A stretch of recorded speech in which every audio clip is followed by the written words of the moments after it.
Guys, I have something I've been meaning to tell you. What? I'm Radio Rebel. You're expelled. No. I'm Radio Rebel. What? You're also expelled. I can't expel both of you. It's impossible.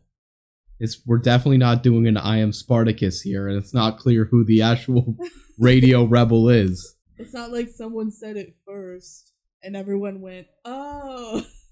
And it's not like they get awarded the prize at the end that would only be known by the person who is actually in the know. I'm Radio Rebel. That's true. Out of the three of us, I think Kelsey's the most Radio Rebel. I agree. What's up, gamers? Is that Radio Rebel like? When do you ever say what's up, gamers? All the time.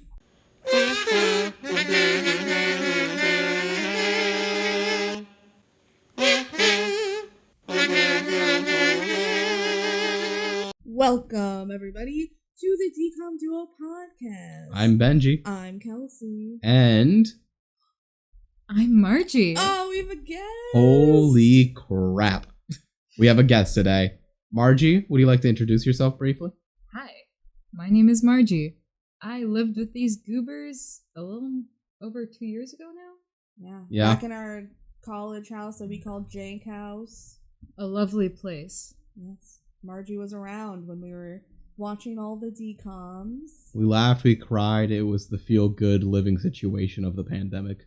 Very wonderful. They even ranked them all on posted cards in our living room. Yeah, we ruined the paint on the wall. It was pretty good decor, to be quite honest. It was pretty great, yeah. We're very excited for you to join us in talking about Radio Rebel today. I'm so excited. Very exciting one in general. First off, though, would you like to give us a little background on your knowledge / watchings of Disney Channel movies just through your life?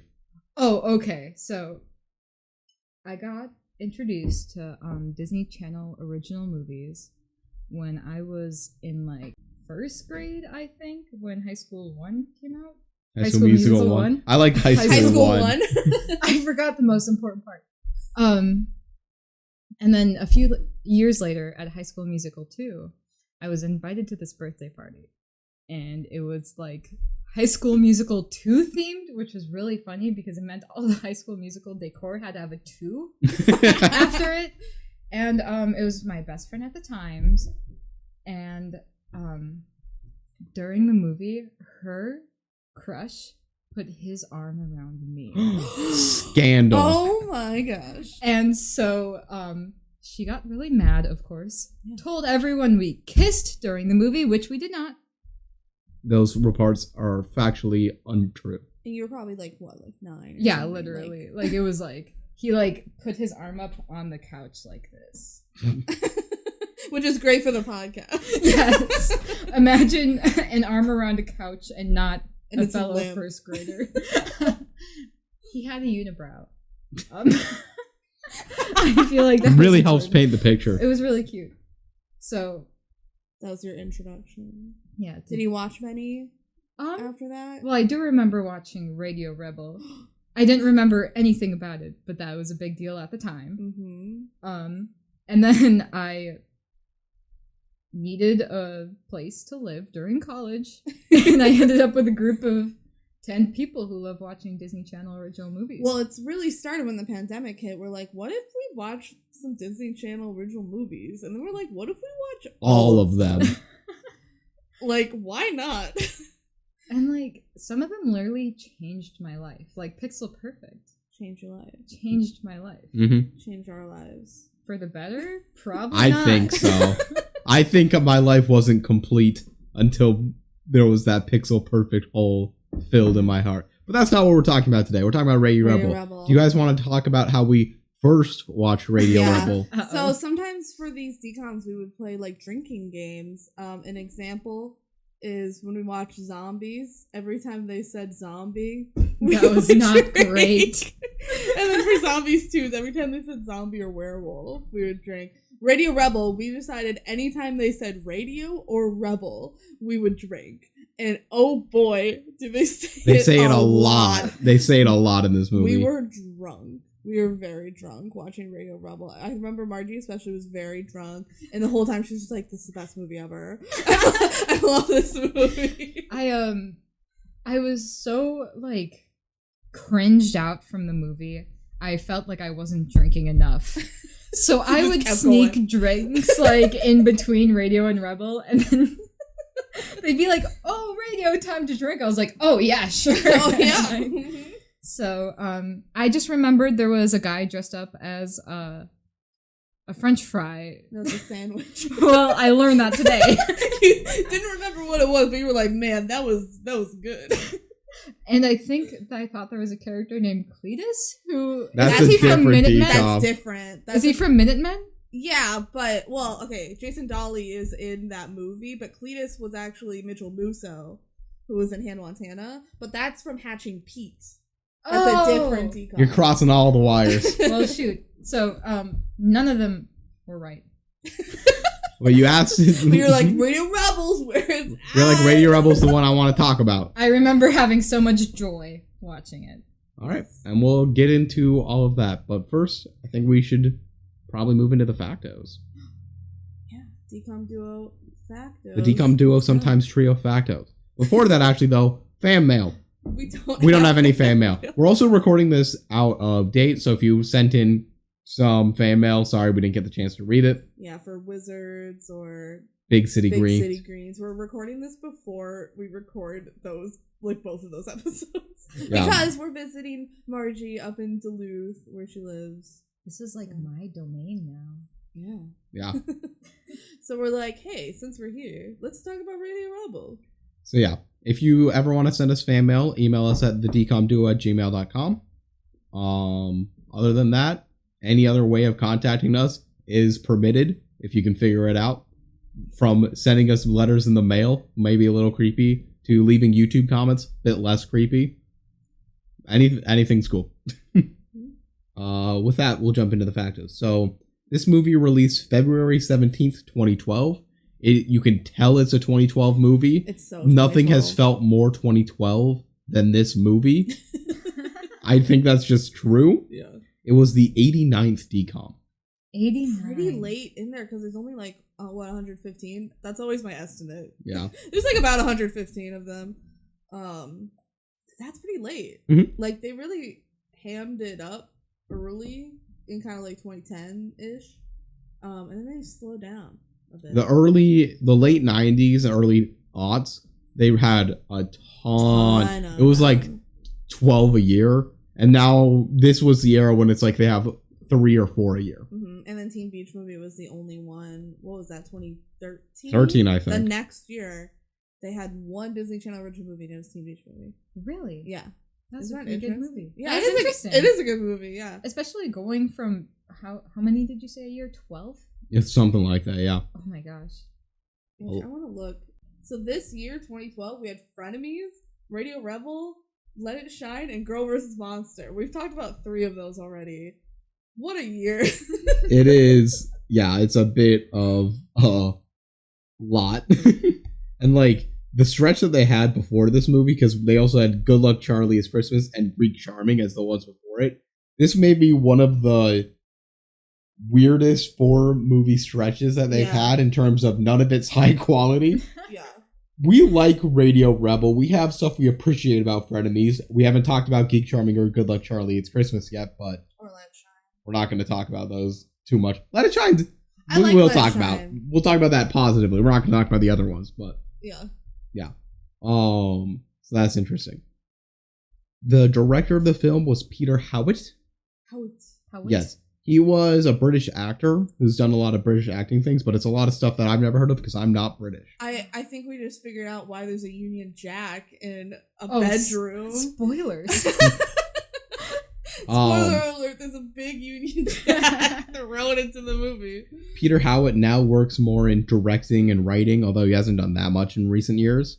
He was a BAFTA nominee for Best British Film in 1998 for the film Sliding Doors. So that's like a big nomination. He didn't win it. Like, I don't know anything about the movie, but that's a big nomination. That's something.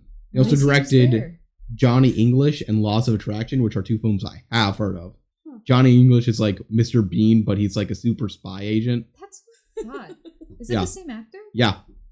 Well, yeah, the same actor as Mr. Bean, Rowan Atkinson. So funny. So he's done stuff, but mainly British stuff, and I'm not British. Sorry. Whoops. Yeah. Now for the cast. Mm-hmm. Playing the role of Tara Adams is the history-making Debby Ryan. She is Radio Rebel. This is, I was saying, I think this is her most iconic role. Obviously, Jessie's bigger, as is probably her Sweet Life on Deck role. Mm-hmm. But I feel like when I think of Debby Ryan, I think of her. I do think of Bailey on Sweet Life on Deck. That was her, like, debut role, I think, was Sweet Life on Deck. Yeah. So we've already talked about her on Sweet Life movie. We did. Factos. We did that pretty recently. Oh, shit. At least it feels like it was recent to me. So we talked about her. And then she was on Jessie and Sweet Life Deck. She was also in the very DCOM adjacent film 16 Wishes. Yes. That was another starring role she had. Yes. And boy, does it feel like it should be a DCOM. Yeah, that is out of every DCOM that is not a DCOM, the one that is the most DCOM in my opinion. Other than like High School Musical 3. Is that what? High School Musical 3 was not a DCOM? No, it released in theaters. Wow. The more you know. So it technically doesn't count because it wasn't like a Disney Channel original. It was in theaters. But we like to count in the list because it's a sequel. What did you say about 16 Wishes? Oh, was that the one about like the birthday? Yes. And, like... Yes, yeah. She had 16 candles with like a different wish attached to each one. Yes. Yeah. That one was weird. So She was. Yeah. Debbie Ryan started on Barney. That's where she got her start. That was her debut role. Yeah. Really? Apparently. That's what I found. She was on essentially one episode of every live action Disney show from 2008 to 2015. That's just funny. Because either as a Jessie crossover role or just another thing. Okay. It just happens. She was the star of the Netflix show Insatiable. Talked about that briefly last time. And most recently, since the last one, she was in the new Turtles All the Way Down movie that released on Max in May. Wow. I have not watched that movie. I also have not read the book yet, which I should because I like John Green. But or that was John Green, right? Yes. Yeah, okay. Because I know Hank Green also wrote a book that I haven't read. He's also a really good tabletop role player. Ooh. Yeah. Fun. We didn't really talk about all of her cringe stuff in the last the Sweet Life movie. So, Debby Ryan is the queen of cringe. The queen of cringe. There are many compilations of her, like on TikTok or YouTube, or whatever, of her just being cringe. And a lot of it comes from Radio Rebel. Considering that Radio Rebel is, and we feel like experts enough to say this, Radio Rebel is the most cringe DCOM. It is. Maybe like another one like Zapped is theoretically more cringe. That's cringe for a different reason. It's different reason. This is the most like cringe that's not actually for any reason other than, oh, that just doesn't feel it just purely is a bad movie. It's so 2012. Yeah. It so is. It's like, 2012 in every negative way. Yeah. BenG likes to say it feels like a satire, and it does. Like, nothing about this movie feels real. Of like, you thought this was good? It's not. The movie is trying completely seriously, and it feels like it's making fun of itself, but it's not. It's not. It's taking itself seriously. And the worst part is all the 12-year-olds wanted to be her. At least in my grade, we were like... It's funny that it was like a moment for you guys. Yeah. It was like not a moment in my circles. It was like up there with High School Musical 2, which, you know, had a lot of drama surrounding it after that party. But... Yeah, I feel like I never watched Radio Rebel before we watched it as a house. So I didn't know. I watched it. I don't remember too much of it, but I do remember watching it. Yeah, back to Debby Ryan being cringy on the internet. Also, a lot of like interview moments are famous. A few being like she's talking about catching a marshmallow, like throwing up a marshmallow, like catching it in her mouth, and she's like, "I'm so good at it." And she's like, "I walked into like the CEO of Disney or whatever and said I want to make history," and that's what this is. And that's what this is. Which I believe was her talking about, like, the finale of Jessie, and she, like, gets married, and it was, like, the first time that's happened on Disney Channel. Whoa. She said, history. I want to make history. History. And that's what this is. That's what it was. History, I guess. Yeah, and also just a lot of clips from Radio Rebel of her. Like, it's not something we can really talk about when we talk about the movie, but just like her big doe eyes and her slow little blinks and like gulp. If you watch Radio Rebel, you can just entertain yourself by watching Debby Ryan's lips. They never make sense in where they're placed. Her facial acting is never right in the movie. Never. It's a tough thing to watch. It's tough, yeah. She was so big. And this might be me. I don't feel like she's that good of an actress. She's not. No. I mean, Debby Ryan, if you want to come and defend yourself, we're happy to hear you. Come on the show. Bailey from Sweet Life on Deck. She was kind of real, though. I liked her the most out of all of her roles. Like, that was a good start. What happened? What happened? Playing the role of Gavin is Adam DeMarco. He was also in the DCOM Zapped, so iconic set of movies. Uh-oh. We've not talked about Zapped yet. We will have a lot to say when we get there, but we're going to leave that for now. He had roles in the TV shows The Order and The Magicians.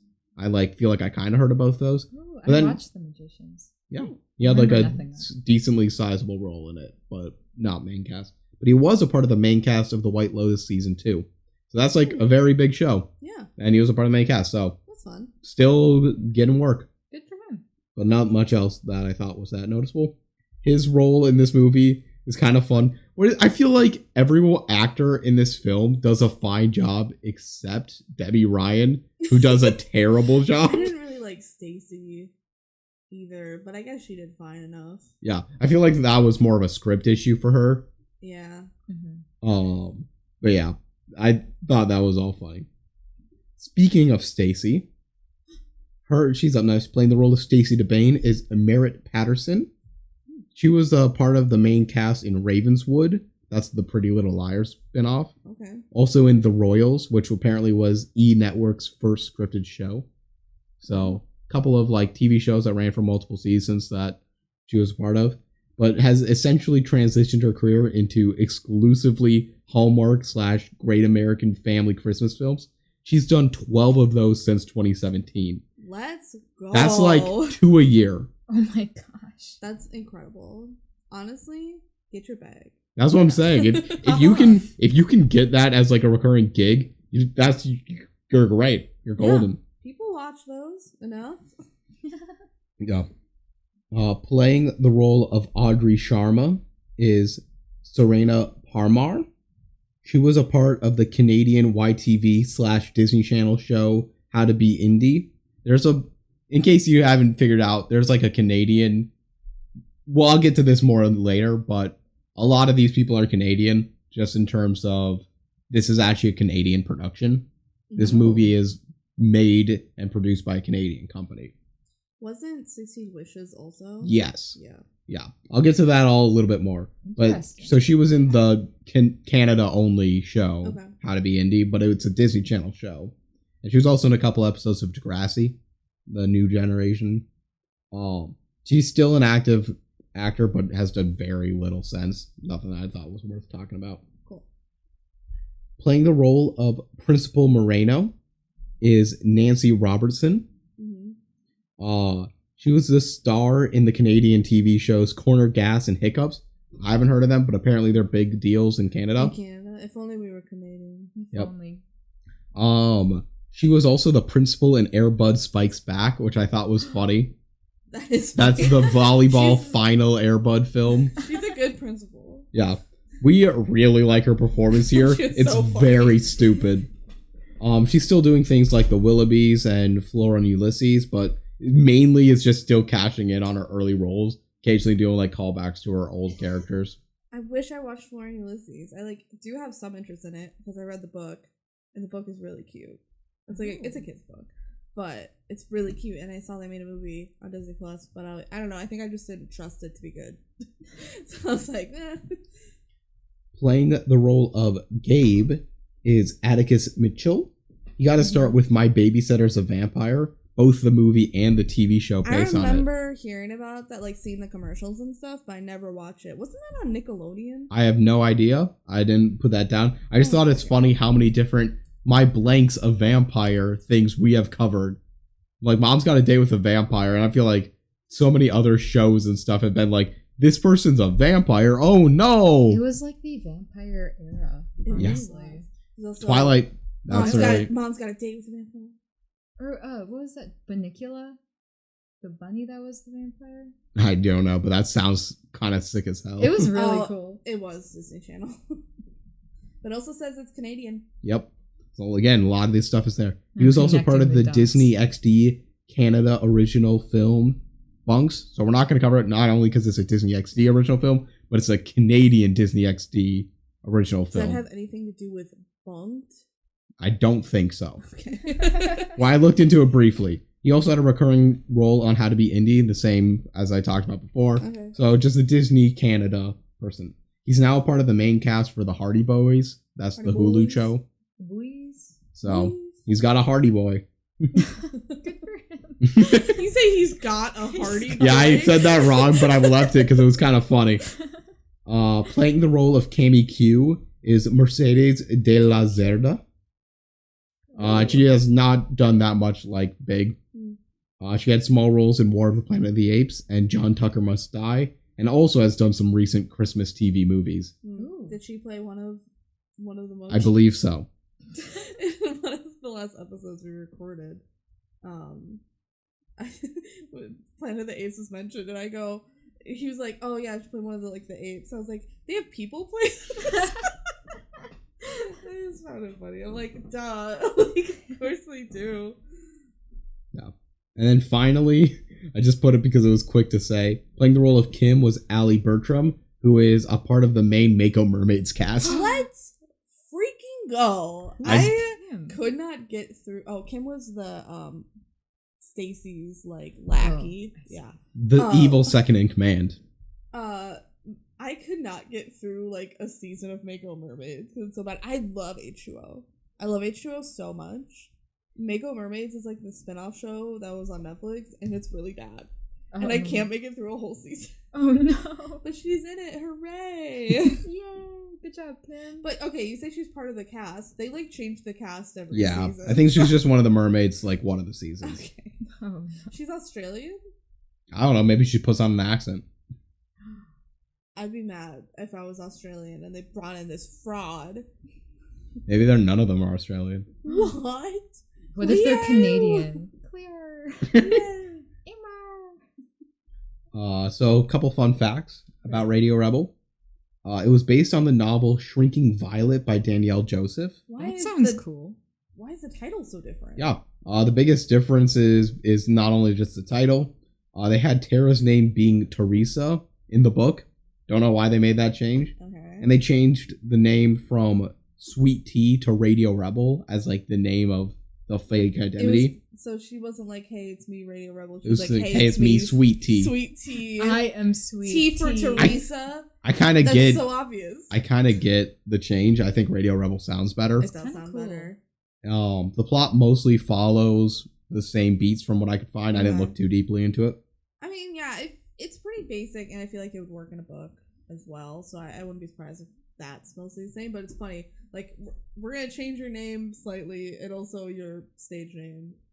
I saw a bunch of notes, reviews, comments, people saying, "Hey, this film is basically just a modernized version of the 1990 Christian Slater film, Pump Up the Volume." I know next to nothing about that movie, but I figured I would mention it because a lot of people were mentioning it when I read about it. It's just the same plot structure. Weird. Interesting. Yeah.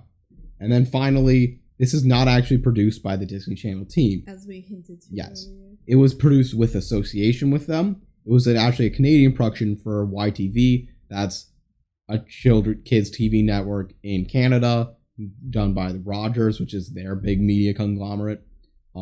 That's probably why it's not on Disney Plus. This is one of very few DCOMs not to be on Disney Plus. Mm-hmm. Basically, all that to say, it is still a DCOM because not only does Disney still call it a DCOM, it was part of the Adventures in Babysitting 100, which is key for us. It premiered first. The first time it premiered was in the US on US Disney Channel. And then like a couple weeks later, it went to Canada and premiered there. 16 Wishes, I believe, was the opposite way. And that's why it's there. They never said in the movie, though, Disney Channel original movie, which I found interesting. They don't have the title card? They don't have the title card for that. Interesting. So, all right. It's definitely one of the lesser arguable ones, but like, if we're just going by vibes, it clearly is. Yeah, well, if we're going by vibes, we would count 16 Wishes exactly. as well. So we got to draw the line somewhere, and we go with generally what Disney says for what we can know. Disney has said this is, and 16 Wishes is not. So that's our ruling. They include 16 Wishes in their marathon. Adventures Babysitting was the 100th, and they like marathoned all of the Disney Channel original movies like up to that premiere.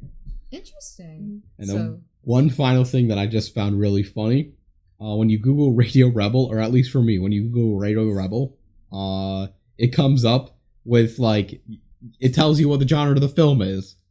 And for some reason it says drama/drama. And that's really funny to me. It's not just drama. So much drama. Calling Radio Rebel a drama in the first place is funny, but drama/drama. Whoever like vandalized it to say that is great. I love that. Funny. The implications.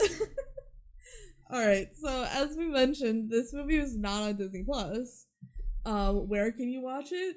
Peacock. You can watch it in several places. I think it's on Freevee as well. Yeah, it's not on Disney Plus, but usually we read a Disney Plus description of the film. This time we're going to read the Peacock description, which is one sentence, even though it should be 2 sentences, and I feel very strongly about that. Because I'm going to read it like it's 2 sentences, as it should be. But whatever, here's the Peacock description. Go off. A shy teen develops an alter ego that becomes popular on the radio as the voice of high schoolers. But with prom on the line, she must decide to reveal her secret or stay hidden. An alter ego.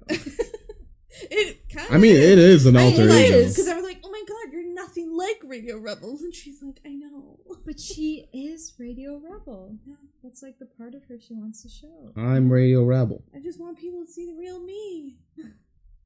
I have some notes about that part.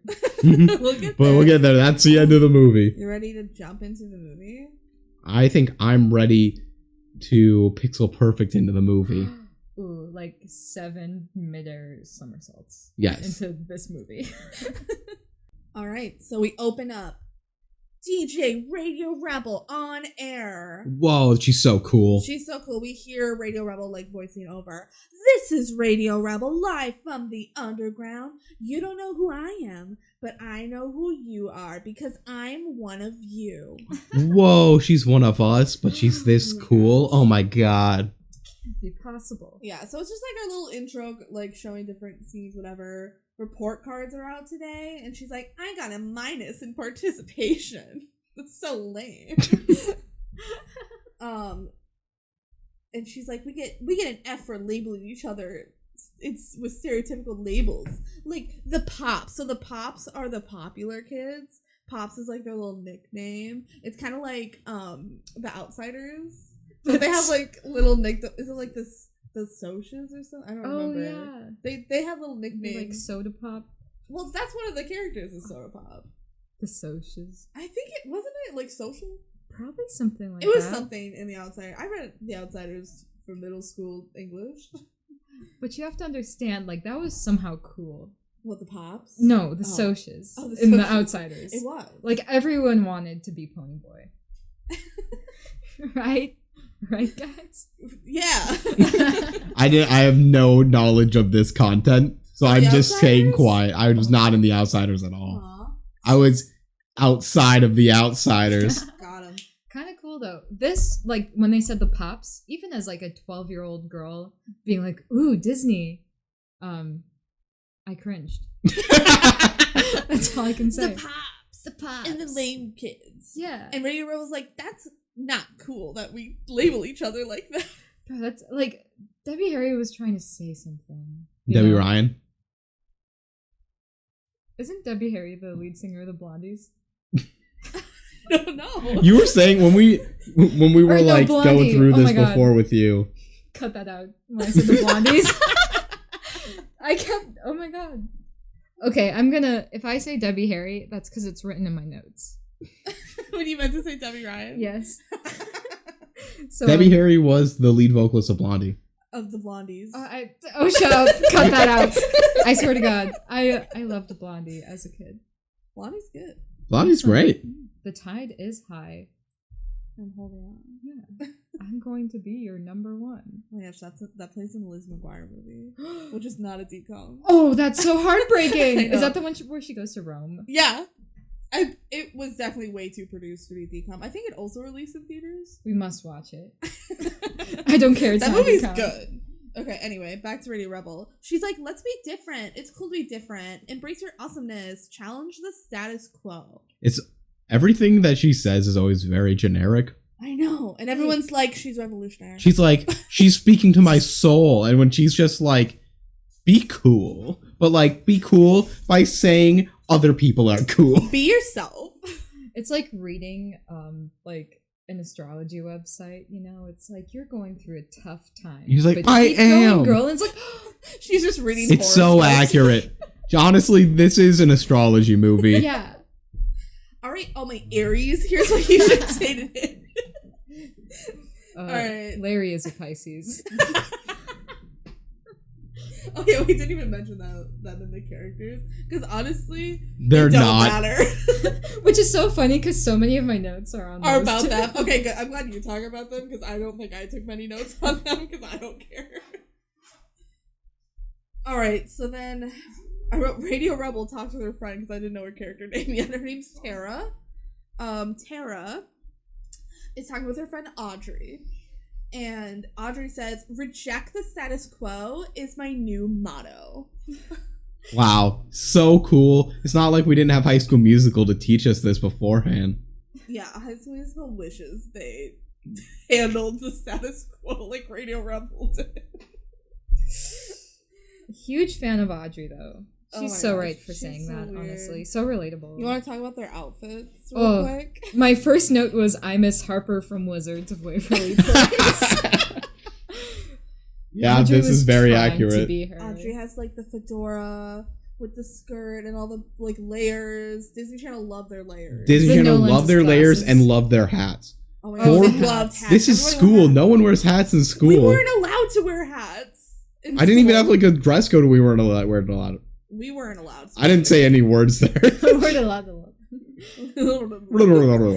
And Debby Ryan has like the plaid shirt with this like super saggy beanie. All the like, scarves. And her bangs all pushed forward. Like, oddly silky, like curtain bangs. They're not even curtain bangs. No. They're like little side bangs. Like but then she has full straight on bangs. This is what we mean by this is the most 2012 it's so movie. 2012. 2012 for me has always randomly stuck out as like a year where I remember so much about culture at that time. I feel like I always just say like 2012. Me too. It's like 2012, 2016. It's not like anything really happened in 2012. It was just a moment. It was a moment. We were like 12 years old, 13 years old. It was a thing. It was like possible to feel joy back then. You know? So their outfits. I wrote, I wore this exact outfit in high school, and I was referencing both Barry and the Radio Rebel herself. That, like, weird kind of teal plaid with, like, a gray, like, low-cut shirt under it. And then the long beanies. Like, does anyone think those look good? No. No, but they did in 2012. I owned one, and I just wore one to be cool. One time I went to an anime convention as a Homestuck character, but also the hipster version of them for Homestucks in the crowd. I was Jake English with a beanie and a red plaid flannel. It's the Homestuck fandom just called the Homestuck. He said for any Homestuck out there? No, for any Homestucks. Okay. My stucks out there. My stucks out there. Anyone who followed my Tumblr in 2012, shout out. I also was a moderator on the MSPARP website. None of y'all probably read Homestuck. You're listening to a DCOM. I feel like there's more crossover there than you would expect. Those guys are the coolest people on the planet. All right, so Audrey also mentions, like, Tara, you should talk to your stepdad because he works for Slam FM, the cool radio here in Seattle. a big deal. It's very exposition dump. Yeah, but Tara's like, oh no, I don't really talk to him. Like, he married my mom pretty recently, and we don't really have a relationship. So, also Tara's really shy. Yeah, like in this scene, Tara is trying to act so disinterested, and she's doing the classic theater kid acting of you have so many facial expressions Yes. while pretending like you don't care. That's what I'm saying, like, it's the whole movie. Debby Ryan's facial acting is not good in this movie. It is. It distracts me at every moment. Yeah. And no one else is acting that extravagantly when it comes to facial expressions. They told Debby Ryan, act shy. And she's like, I got you. And it does not look shy good. I truly feel, at least for child star Debby Ryan, she just became really popular because she was a big character on one of the shows, and she was extremely bookable. So they tried to push her into like a megastar, and it kind of worked, even though she does not have the talent for it. No. And isn't she married to the guy from 21 Pilots? Yes. I just saw there was like a YouTube short that was like, I'm what's her name? Debby Ryan and Josh Dunn. I think so. Like, and this is all the things in our house that look like other things. So she'll be like, this is a Kleenex box, but it looks like a cloud. Wow. Or like, this is a lamp, but it looks like a ostrich. She's got to have one of the most interesting lives. Yeah, like, it's like, she was trying to be relatable, but it was still the overacting. And it's her trying to be natural in her house. Oh my god. And she's overacting, so that's kind of harrowing in a way. Okay. Audrey also mentions that they are BFFTLEWE. Best friends for like ever without exception. Best friends for like ever. Without exception. I would also like to point out the exception happens 10 minutes into the plot. BFFTLE is what I wrote. Yeah, she also adds the WE. Oh. And that's without exception. Huge fan of Audrey. Audrey's like, be more confident, Tara. And then we have the nerd guys, Barry and Larry, which I also learned. We've like just rewatched the movie earlier today so that Marji could watch it too.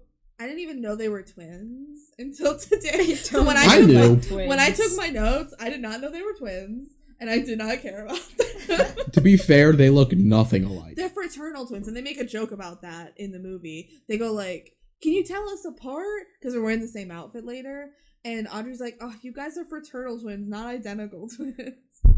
It's so ridiculous. And you know what? Screw their parents for naming twins Barry and Larry. Mm-hmm. I feel like there are a lot of twins named like that. Yeah, or Jim and John.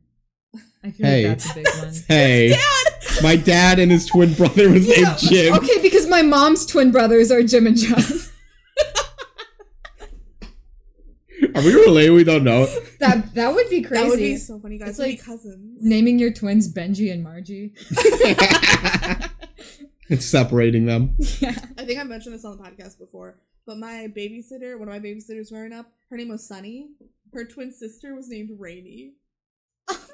Sunny and Rainy. They were like, okay, this one we have to name Sunny. And then like the husband's like, honey, what about the other one? What about the other one? Oh. Rainy? Rainy? No like, offense. Sunny is a normal Cloudy. name. I know Rain. Like I've met a Rain. I used to play Episode. And there was like a whole episode story. I think it's kind of like Wattpad, but like you're tapping the screen. And it was like The Secret of Rain or something. The girl's name was Rain. Did you spend money on gems? Yes. I probably spent so much money on Episode in high school, but like I had to get the outfits and impress Demi Lovato. Like I don't know what else to tell you. Incredible. Okay. This may be a long podcast. Yeah, we're getting a little sidetracked. We'll get back on. We'll get back on. All right. So Barry and Larry come up. They are obsessed with figuring out who Radio Rebel is. This is literally their only plot. Yeah. They are not characters. One of them's in love with her. I thought Barry was supposed to be a huge character because he looks just like Rupert Grint. He does. Movies. Yeah. Like he would have been my teen heartthrob if he was a bigger character than what Barry is in this movie, which is so sad. They're just there for comedy, I guess, and trying to figure out who Radio Rebel is. I don't know. All right. they're like, we love that someone like us is on the radio. And they're talking, like, they're, like, theorizing who she is. Like, oh, her voice sounds like she's 5'6", and her hair is, like, kind of red, like Tara's hair. And the other one's like, no, she's nothing like Tara. And like, hey, we love you, but, like, you're nothing like Radio Rebel, who's definitely blonde. Oh, yeah, that was weird. Yeah. A little bit. It's weird. They pretend like they know so much about her, but they don't. Yeah. She wears a blonde wig later in the movie. She does. I bet she took that advice. Yeah. Interesting. I'm connecting the dots. All right. So then Tara looks over. We see the popular bitches. Who's Stacy? The Pops. They are very stereotypical. This whole movie is. There's nothing in this movie that isn't stereotypical. Like, Stacy walks in with the, like, knockoff Tiffany, like, Y2K heart chain necklace that every celebrity wore, like, 5 years before Radio Rebel came out. Heck yeah. Like, she's up on the fashion. She has those big heels that would be so impractical for high school. The Pops. She's like, I broke up with my boyfriend, and I need a new guy to go to prom with, and she, like, doesn't like any of the guys that her lackey is listing off. What's her name? Kim. Kim's like, what about this guy? And she's like, no. And then Tara's like watching them do this, and Tara says, how can we reject the status quo when status quo is so status quo? Excellent message right there. Excellent this writing. movie and perfectly is delivered. So good. Yeah.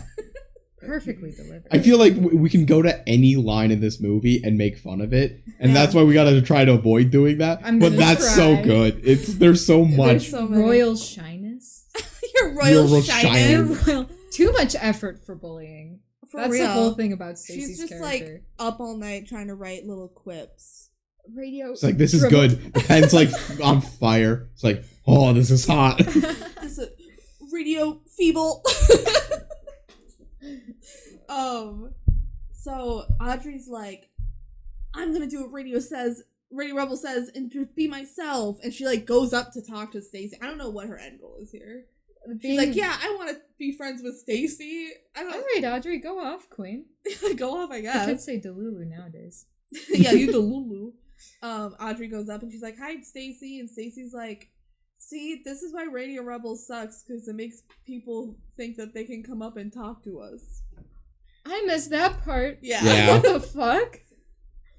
And Audrey's like, we're not that different, you and me. And Stacy's like, bet. The principal comes over and she's like, Miss Principal, Audrey was trying to get me to listen to a podcast in class. And the principal's like, oh, hell nah. And takes her, like, earbuds and also takes Tara's for some reason. You are somehow, like, in this too, I guess, Tara. Yeah, and the principal's like, thank you, Stacy, for bringing this to my attention. You're a beacon of light to this school. And Tara's mad at Stacy and wants to stand up to her. And Stacy's like, oh, does her royal shyness have something to say? And she just can't speak words. Yeah. If only she had some ultra personality that was very popular, which she could just utilize to become more confident. She should shit talk Stacy on the radio, but she doesn't, because that's not what Radio Rebel's about. But she does, like, low-key call her out. She does more than low-key call her out. Royal shyness. Your royal shyness. Alright, next we meet Gabe and Gavin. Gavin's, like, filming on a little camcorder, and they're like, what's up, internet? It's your boy Gabe and Gavin from the G's. So their band name is GGGG.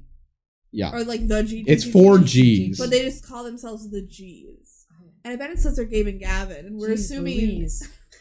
assuming the other there are 4 people in this band. The only 2 that have any speaking lines or screen time are Gabe and Gavin. Yeah. They also say, what up, we're Gabe and Gavin, we're the G's. But the other 2 people are a part of the band. It's something that's just a very minor thing that's really funny. It's like so unnecessary. Adam Levine being like, what's up, I'm Maroon 5. Yeah, pretty much. It's like, okay, yeah, you're the big one, but like... There's other ones. Yeah. Also, it feels like Gavin's like the bass player. Am I wrong about that? No, Gabe plays bass, Gavin plays guitar.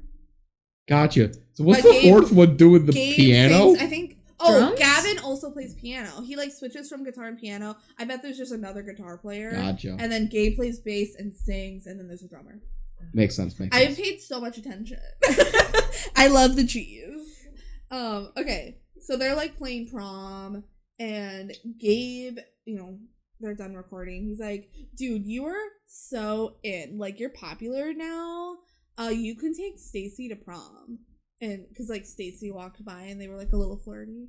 And Gabe's, hyping up Gavin, like, yeah, we're gaining popularity. Like, our band is so cool. All right, so then in class, it's English class, and the teacher's like, we're going to be working with the drama class on a project where we, like, rewrite a Shakespeare scene, right? Yeah. That's what the concept is the writing class is going to rewrite a Shakespeare scene, do something fun with it, and then the drama class is going to help, like, act it out, but they're both working in both directions. Yeah. Mm-hmm. It's a big project. Kind of cool.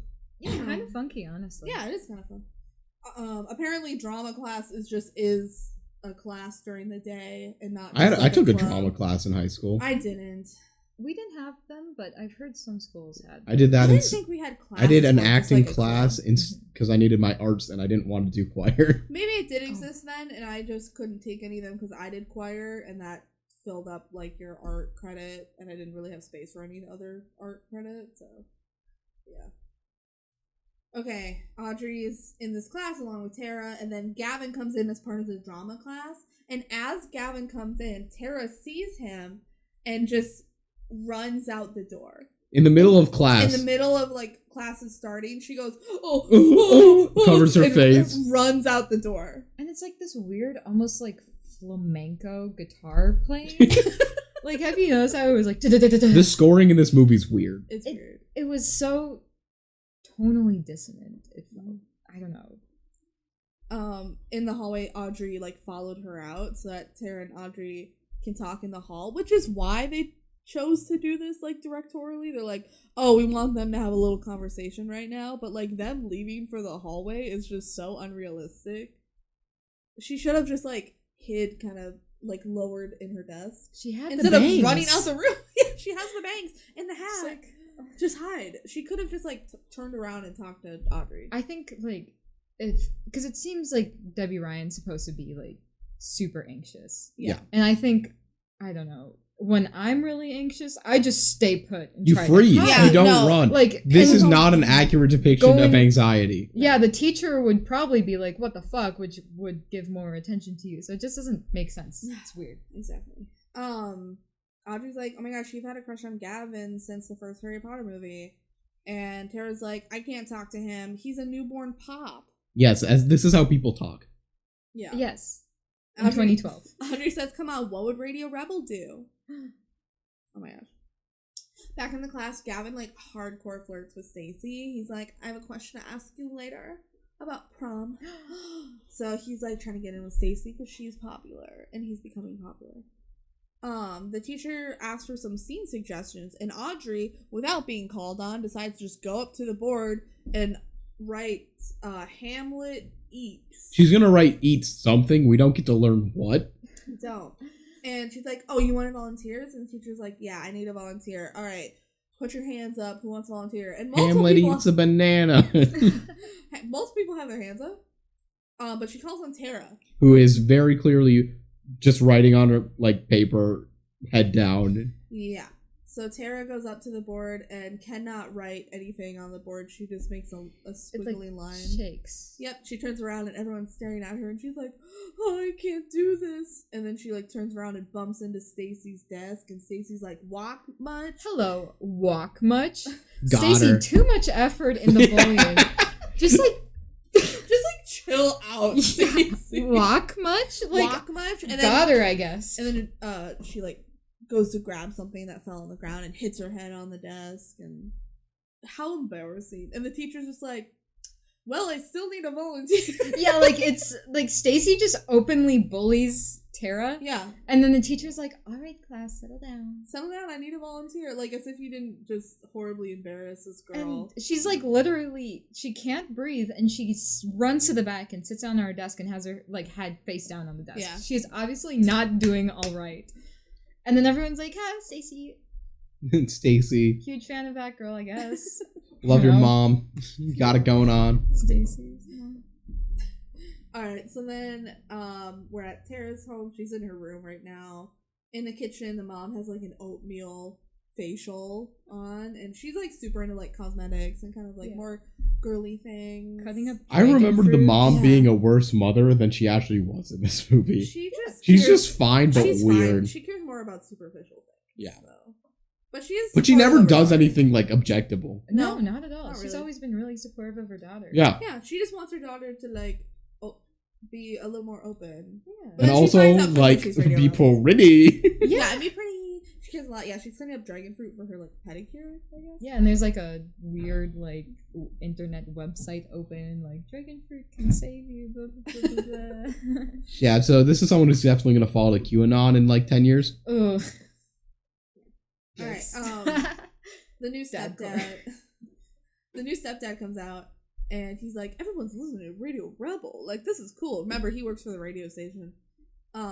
He's like, my radio station, Slam FM, like, could totally use a girl like this. And the mom's like, you should ask Tara about it. Like, you could totally bond over this. And he's like, yeah, okay, sure. So he goes and knocks on Tara's door, and she's like, okay, what are you doing here? And he goes, I live here. Okay. So you like Radio Rebel? And she's like, yeah, she's great. She's just trying to get him to leave, but Yeah. And he's like, wow, we have so much in common. We both like Radio Rebel. And he's trying to connect with her, but she's like, I just want you to leave. And then the song ends. I was playing on the radio, and there's silence. And he's like, that's weird. Where's Radio Rebel? And she's just like, ugh. And she goes over to her computer and puts on her little headset and goes like, and that was whatever song. Here's another song for you. I think like the band was Eucharist. Is that a real band? I don't know, but it sounds like badass. Like her music tastes pretty awesome, except for the G's. And he goes, oh my gosh, you're a Radio Rebel? But you're so shy. Yeah, but you're so shy. Fun fact, shy people can't do shit. Yes, true. Like, you can't use your voice for the radio? yeah. In an anonymous setting. Yeah, you can't like be yourself when you're comfortable. No, that's not, you're never comfortable. I've known you for 2 months. That's how shy people work. Okay, Yeah. stepdad. Yeah, so he's like, you're so shy. And Tara goes, but she's not. I don't know. It just works. Oh, so Mary Sue coded. And he's thrilled. He's like, oh my gosh, you can be on Slam FM. This is amazing. You're hired. And she's like, oh, okay, like it's all happening so fast. He leaves. And then the mom comes in. She's like, oh my gosh. I was just eavesdropping. I was totally just eavesdropping. And she has that oatmeal on her she still has face. She's like, oh my gosh, it's so exciting. You're going to be on the radio. And Tara's like, what if I mess it up? And the mom's like, no, you have to take risks. How do you know if something isn't faboo if you don't try? The mom's like, I wore chartreuse even though I thought it was going to be ugly, and then it's now my signature color. Which she does wear a lot of chartreuse. She likes chartreuse. It's her thing now. That's her thing. That's her mom animal is chartreuse. chartreuse. All right, back at school. For the drama assignment, Tara is in the same group as Stacy and Gavin. What a threesome. What the heck? What a love triangle. They're doing 12th night. Oh my god, it's thematically relevant. It's Midnight. motocross.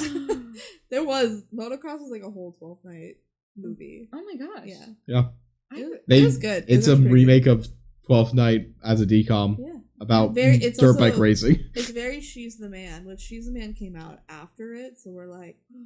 She's the Man is also a 12th Night movie. Well, I'm like, She's the Man copied Motocross, just saying.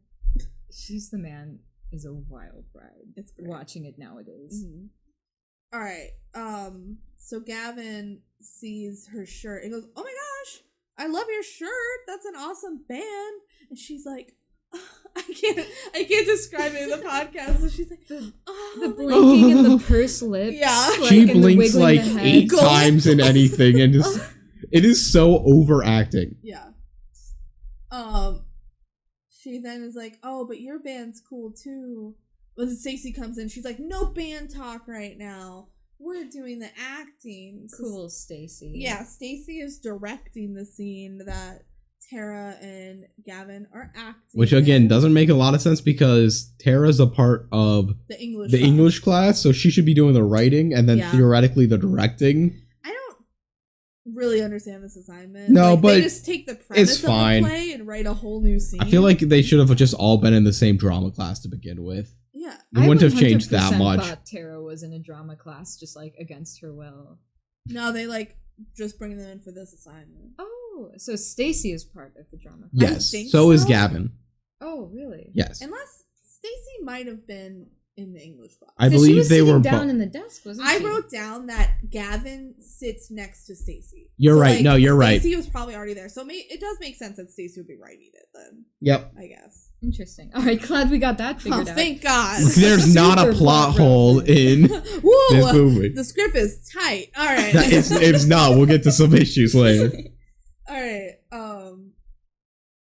Stacey's also like, yeah, don't talk about bands. I can't have people thinking I'm giving you special treatment because we're going to prom together. Ooh. Oh, no. Oh, my gosh.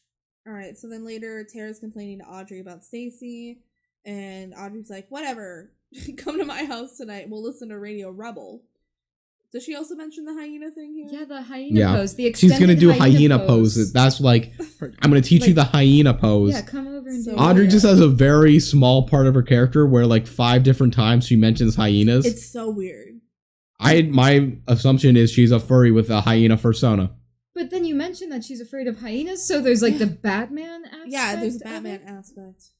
It's crazy. Anyway, Tara's like, oh, I can't come over. And Audrey's like, but it's her first show on Slam FM. And Tara says, no, I have plans, family plans. And Audrey's like, you're a bad liar. Tell me right now, or I'm going to scream. And then she screams. She screams She does? just She goes, in the middle of the gym class. No one pays attention. Yeah, someone runs in between Tara and Audrey, like while Audrey's screaming. It just doesn't matter. And she says, sorry, I can't tell you. And Audrey goes, but I thought I was your BFF TLE. W.E. Well, no, then Tara says, without exception. She finishes it. I see. Then why don't you trust me? Oh. And Tara just walks away. There again, remember in the beginning that they're not letting these exceptions happen. I would like to point out BFF TLE could easily just be shortened to BFF. But instead of best friends forever, it's best friends for totally like ever. Like, why did you need to add totally like? That's just so cringe. That's so cringe. That is so 2012. 2012. I was very much like on Facebook, like, oh my god, I'm so random, RXD. Like, I wasn't on Tumblr, but I was on Facebook. The penguin of doom. I was on some weird websites when I was 12, to be quite honest. Yeah, like Homestuck. MSPRP. I was big on the DeviantArt Sonic OC fandom. Like, I didn't even like Sonic. I just want to be popular. Aw, that's like when you signed up for Glee. Oh yeah, that's true. Just on a random website that was not for Glee. Not for Glee. I gave them like my information, so if you have my information out there, cool. Give I it guess. back. I was 12. I didn't even sing. I was like, I could play French horn. Like, it'd be a cool thing. Like, you know that one Glee dancer who's like, I don't sing, I just dance. Yeah, I just dance. I just play French horn. I just play French horn. Alright. At lunch, Tara freaks out again about seeing Gavin. And Gavin actually comes over and says hi. And asks Tara if she wants more lines with him. And she just can't speak again. She's just. This sucked without subtitles. I know. I don't know why the subtitles didn't work. I was like, is she supposed to be saying something? But she's just like, yeah, we tried to turn on subtitles and it just didn't want to work. Yeah, so. We watched it with subtitles first time. Yeah. I don't remember if she said anything specific. I don't think she did. Yeah. All right, transition. Space Needle. We're in Seattle. You can always tell when a movie's in Seattle because they will show the Needle. Space Needle. Yeah, they did that a lot in Prom Pact as well. So this is about a recording studio. Like a radio station. Or a radio yeah. station in Seattle. Yeah. You know what series is also about a radio station in Seattle? What? Frasier. What? So a lot of my notes are kind of like this Frasier Radio Rebel crossover I made while watching the movies. So don't worry, I'll be skipping over them.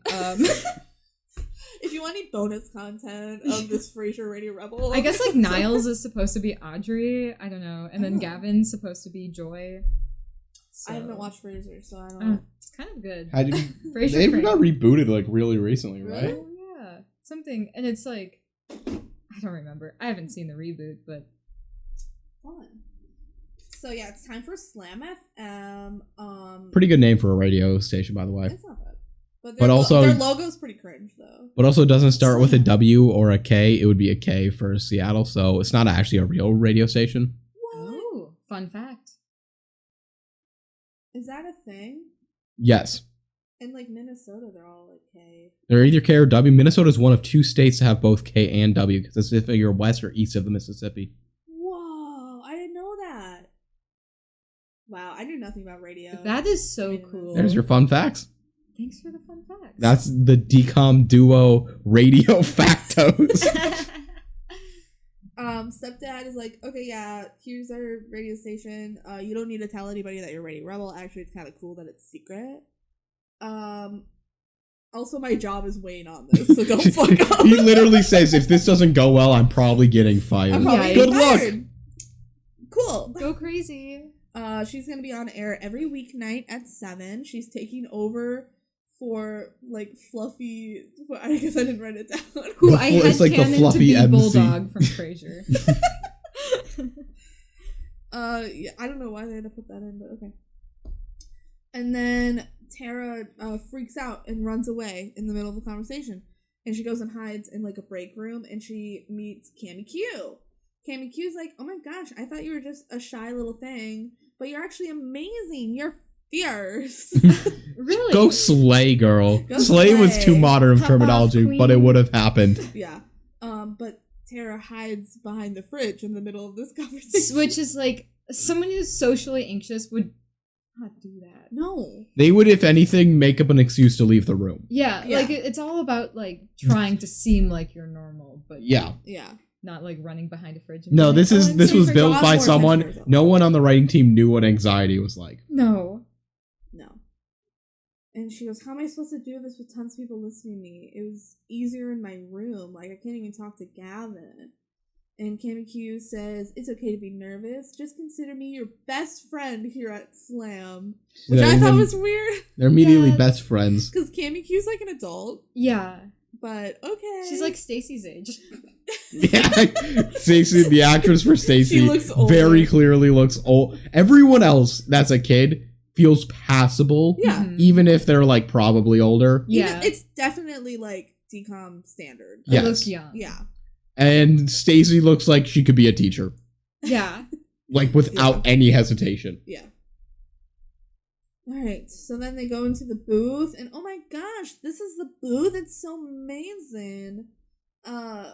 She's like, yeah, this is a live room, because when that light's on, you're live. And Tara gets all set up, and she's all nervous, but then, oh no, you're on in 15 seconds. And Tara just, like, gets in the zone, and she, like, closes her eyes and opens her eyes, and she's like, I'm confident now. I'm Radio Rebel. You're I'm listening to Radio Rebel. The radio voice. Oh, She I have turns that it in on. all caps. oh my gosh. And she uses, like, a voice modulator, except I It swear doesn't it does not change It's the like voice at all. half a step higher. Yeah. It's like There's It does only nothing. one point in the entire time it sounds different, and it's at a point when it makes no sense. it Yeah. shouldn't. It's supposed to It's sound supposed to like sound her. the same. But, oh my gosh, she's like, yeah, it's me, Radio Rebel, here on Slam FM.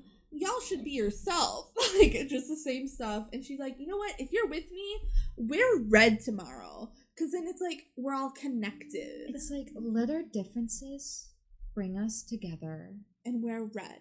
We're red, LOL. She I loves guess. red. It's like, that's definitely the color scheme of the movie, is like black and red. Mm-hmm. The next day, everybody's wearing red. Shocker. And Tara's like, oh my gosh, I can't believe everybody's doing it. Everyone's wearing red just because Radio Rebel said to. Oh my god, it's amazing. She's on a power trip. She is. The whole movie she is. Let's be like, real. I can make these idiots do whatever I want. I wish it took that And turn. she could do something way cooler than what she ends up doing. Wear red and dance. Audrey's like, what the fuck, Tara? Clearly you listened to Radio Rebel last night because you're wearing I thought you red. had mandatory family dinner that I've never heard about. Well, actually, that was a different excuse. Yeah. She did say she had a family thing. I feel like Tara just wears red every day. But... Yeah, like her big outfit at the end, or her two big outfits. But she explicitly says later on, I can't believe all these people wearing red just because Radio Rebel said. So she listened to the show. Yeah, she did. By saying it. Larry and Barry and Terry and Sherry are all still trying to unmask Radio Rebel. Terry and Sherry are not real. So this is I like, just wanted to rhyme more. In case you want to watch this scene, it's 23 minutes in. And I had a little note. Because one of the twins, Larry, I believe, opens his mouth to say something and then realizes Barry hasn't said the cue yet. And so he closes his mouth. And the entire time, Larry's looking up like he's addressing an audience. It's not that he's in a movie. Larry is on the stage. So Larry opens his mouth, and then realizes Barry hasn't said the cue. Barry says the cue. Larry closes his mouth. Larry obviously says the line that he was about to say, like, at the wrong time. And then, like, gazes off into the horizon, just staring at a fake audience. I personally feel like that could have been re-recorded. They needed another take there. Larry. They didn't have the time in the budget. They did not have the time. It's so apparent to me, and it was incredible, honestly, that they kept that in. Funny. Oh my gosh. Okay. So they're like in love with Radio Rebel, and also like we could get a reward for unmasking her and go on TV. I don't know. And Barry's like in love with Radio Rebel. Like wants to marry her. Like, yeah. What if she's ugly? What if she's not blonde? Surely it's not Tara. No. Could never be Tara. Ever. And they're like, hey, Tara, your dad works for Slam. Maybe you could get an in to try to unmask her. And she's like, oh, I'm not allowed to go to the radio station. And Audrey says she just isn't into friend things anymore. She dramatically turns and walks away. It's so good because this is 23 minutes in, as you said. This is so early on for these best friends forevers to get into this like huge fight that also makes no sense. No. And Tara's trying to like chase after her like, Audrey. It's just so weird. And then Audrey's like, what? But Tara can't speak again. She's like, ugh. And she's like, oh, whatever. But Tara says, okay, I'm going to tell you something, but it's top secret. You can't tell anyone. They're in the hallway right now. There are multiple people around them. Like, I get Tara's going to say it quietly, but like... It's so dumb. It's so dumb. She goes, I'm Radio Rebel. She goes, I'm Radio Rebel. What? I'm Radio Rebel. Breathe your words, girl. I'm Radio Rebel. I don't believe you. And then it cuts to them in Tara's room, and she like does the little Radio Rebel voice, and she's like, "Oh my god, I can't believe you're Radio Rebel!" Like, I would like to point out this is like after a full school day, more or less. So this is just a fight that's been going on the whole school day. We don't get to see. She's like, "I'll show you later," and Audrey's like, "There's no way!" Like the whole day. She's like, "Yeah, I can't believe it's you. You're nothing like her." They're really just. They're mean to her. But also, at the same time, if she actually acts like she does, she deserves to be mean. Yeah, kind of. Alright, so now we get the whole like sequence of them rehearsing their 12th night scene. Stacey is directing and she's giving them acting notes. And they're acting and it sounds nothing like Shakespeare. So I'm just like, what is going on? She's like, look, I'm a man. I have pants. Yeah, look at my pants. See? I'm totally a dude. But then Tara in character starts getting really into it. She dramatically turns a 180 and goes like, well, what if the love never got revealed? She's like, does that make my love any less real? I haven't told him how I feel yet. And he goes, what is she waiting for? For him to make the first move. It's honestly weird. It's like they're talking about other people, but like trying to like hint that they're talking about themselves. But they also like, as don't know each other well enough for this. And then the characters who are like hinting at that being their emotions, like Tara and Gavin are hinting at those being their emotions. It's weird. So I wrote, y'all are in high school in 2012. Go home and go on your fandom forum to talk about Homestuck. Like, they're like talking about love. Like, does that make her love any less real? It's like, girl, you got volleyball practice after school. You got the big game tomorrow. There's go do your homework. Love is dead, girly. Like, go do your algebra homework. Yeah. Oh my gosh. Okay. So then they're like taking 5, and Gavin drops a CD, and it's a demo for his band, the G's. You remember the G's? Then they start talking about music, like, oh my gosh, yes, music, and Stacey's like, okay, back to it. Stacey like not only interrupted their scene when they were gonna kiss, she also is just like, okay, take 5, and then 30 seconds later says, y'all got too good of chemistry. Get out of here. So then they're about to do the scene again, and Stacey's like, actually, Tara, why don't you stand all the way back here, backstage? Cool. And she's like, all right, let's start. And Gavin goes, wait, Tara, did you want to say something? And Stacey's like, nope, she's fine. Ready, and action. He goes, cut. Tara, what did you want to say? This is supposed to be sweet, but it's just cringe. It's just, because, like, it doesn't make sense. The writing isn't good. And he's like, hey, Tara, you listen to Radio Rebel, right? You were wearing red, so I'm assuming, you listen to it. That's the only, like, explanation why anyone would wear red. Like, I'm assuming you do because you wore red that one time. Like, why do we need this over-explained to us? Yeah. He could have just said, you listen to her, right? Because, like, everybody does. Yeah. He's like, you should do what she says and take risks. And Tara's like, well, it's just that this scene is about us falling for each other. And he's like, blocking, like, this is weird, right? He cuts her off to just be like, yeah, I know what point he's gonna make, but what if that wasn't the point? Yeah, and she's like, yeah, we should stand closer to each other. And Gavin's like, yes, that was an amazing idea. Gavin's like, you're the smartest girl I've ever seen, Tara. And they changed the blocking, and to be fair, Stacey's blocking was weird. It's because she was getting jealous of them too. But Gavin's blocking, like when he's like, yeah, it should be this. His back is fully facing the audience. Good He's point. One of the main characters in the scene, and I mean, your back should never be facing the audience. Yeah. He just suggests somehow even worse blocking. So good on you, Gavin. Yeah, got a good point there. Stacey's like, fine, let's rehearse at my place tonight at 7. And Tara says, no, I have mandatory family dinner. Yeah, it's because she's got to do mandatory Radio Rebel. Yeah. And fine, we'll do lunch tomorrow. Everyone's a director now. She storms out. And Gavin's like, cool, see you later. And, like, goes for a high five. And Tara doesn't. And he's just like, cool. And she just leaves him hanging. There's no reason for her. Oh.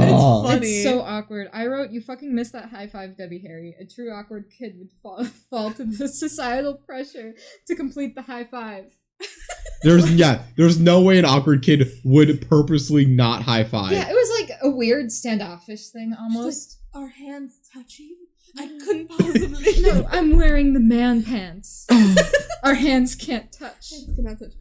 And also he left the CD behind. Oh no, not the CD with the demo of the band. It's just on the ground. They just left it on the ground. She's like, oh, you dropped this. Hands it to him. And then he leaves it on the ground again.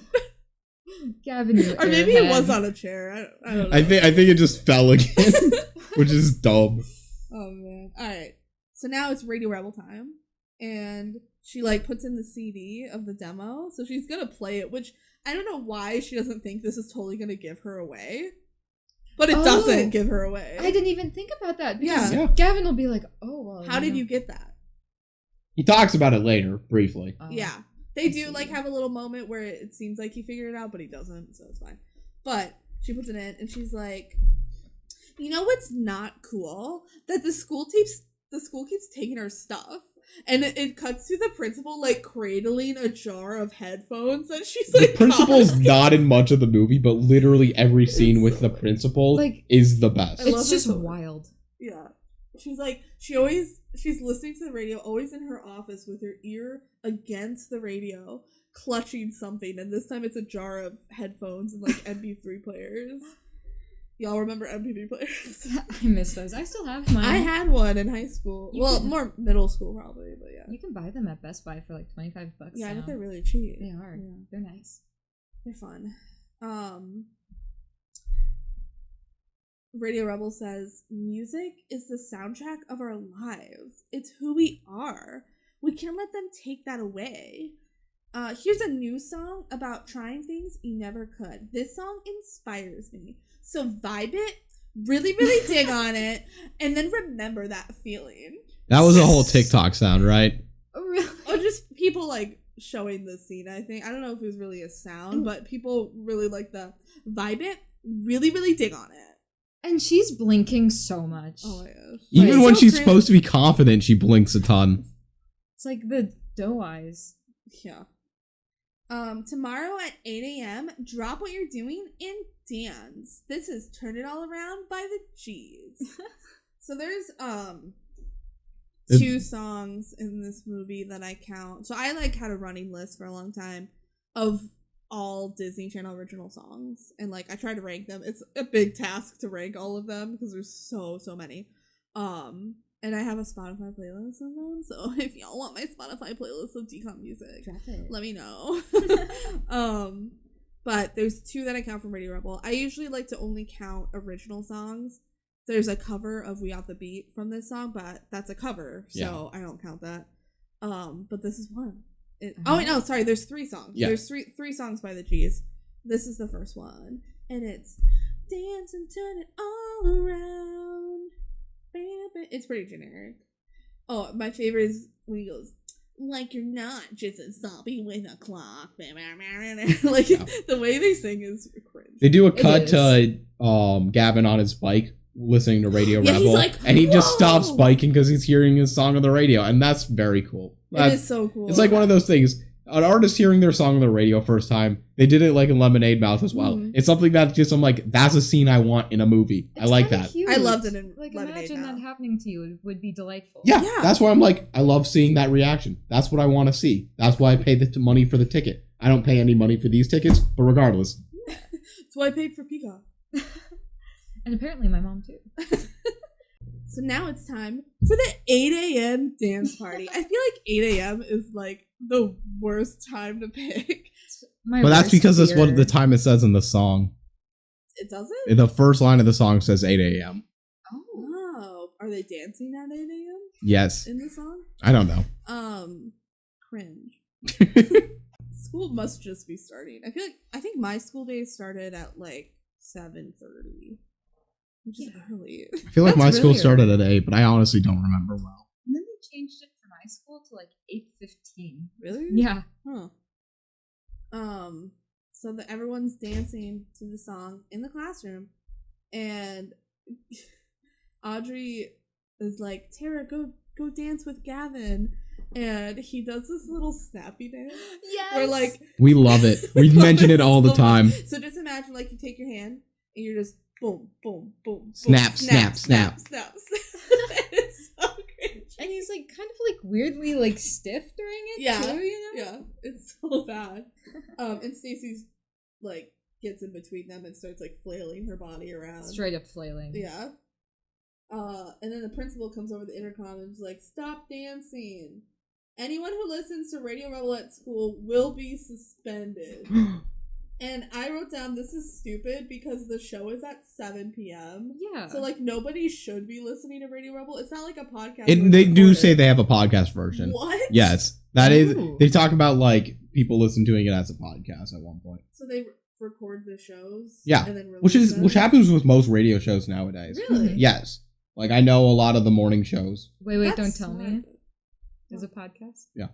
Like NPR's Wait, Don't Tell Me. You can just listen to it anytime. Oh. Which is magical, honestly. That's a good idea, especially I feel like radio's dying. Yep. Yeah. So, No, it's a Unfortunately- way to make radio. It turns basically podcast fans into, you can watch the radio as a live show or you can just listen to it normally.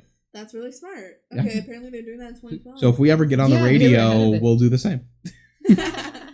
Radio show about a Disney Channel original movie. Maybe.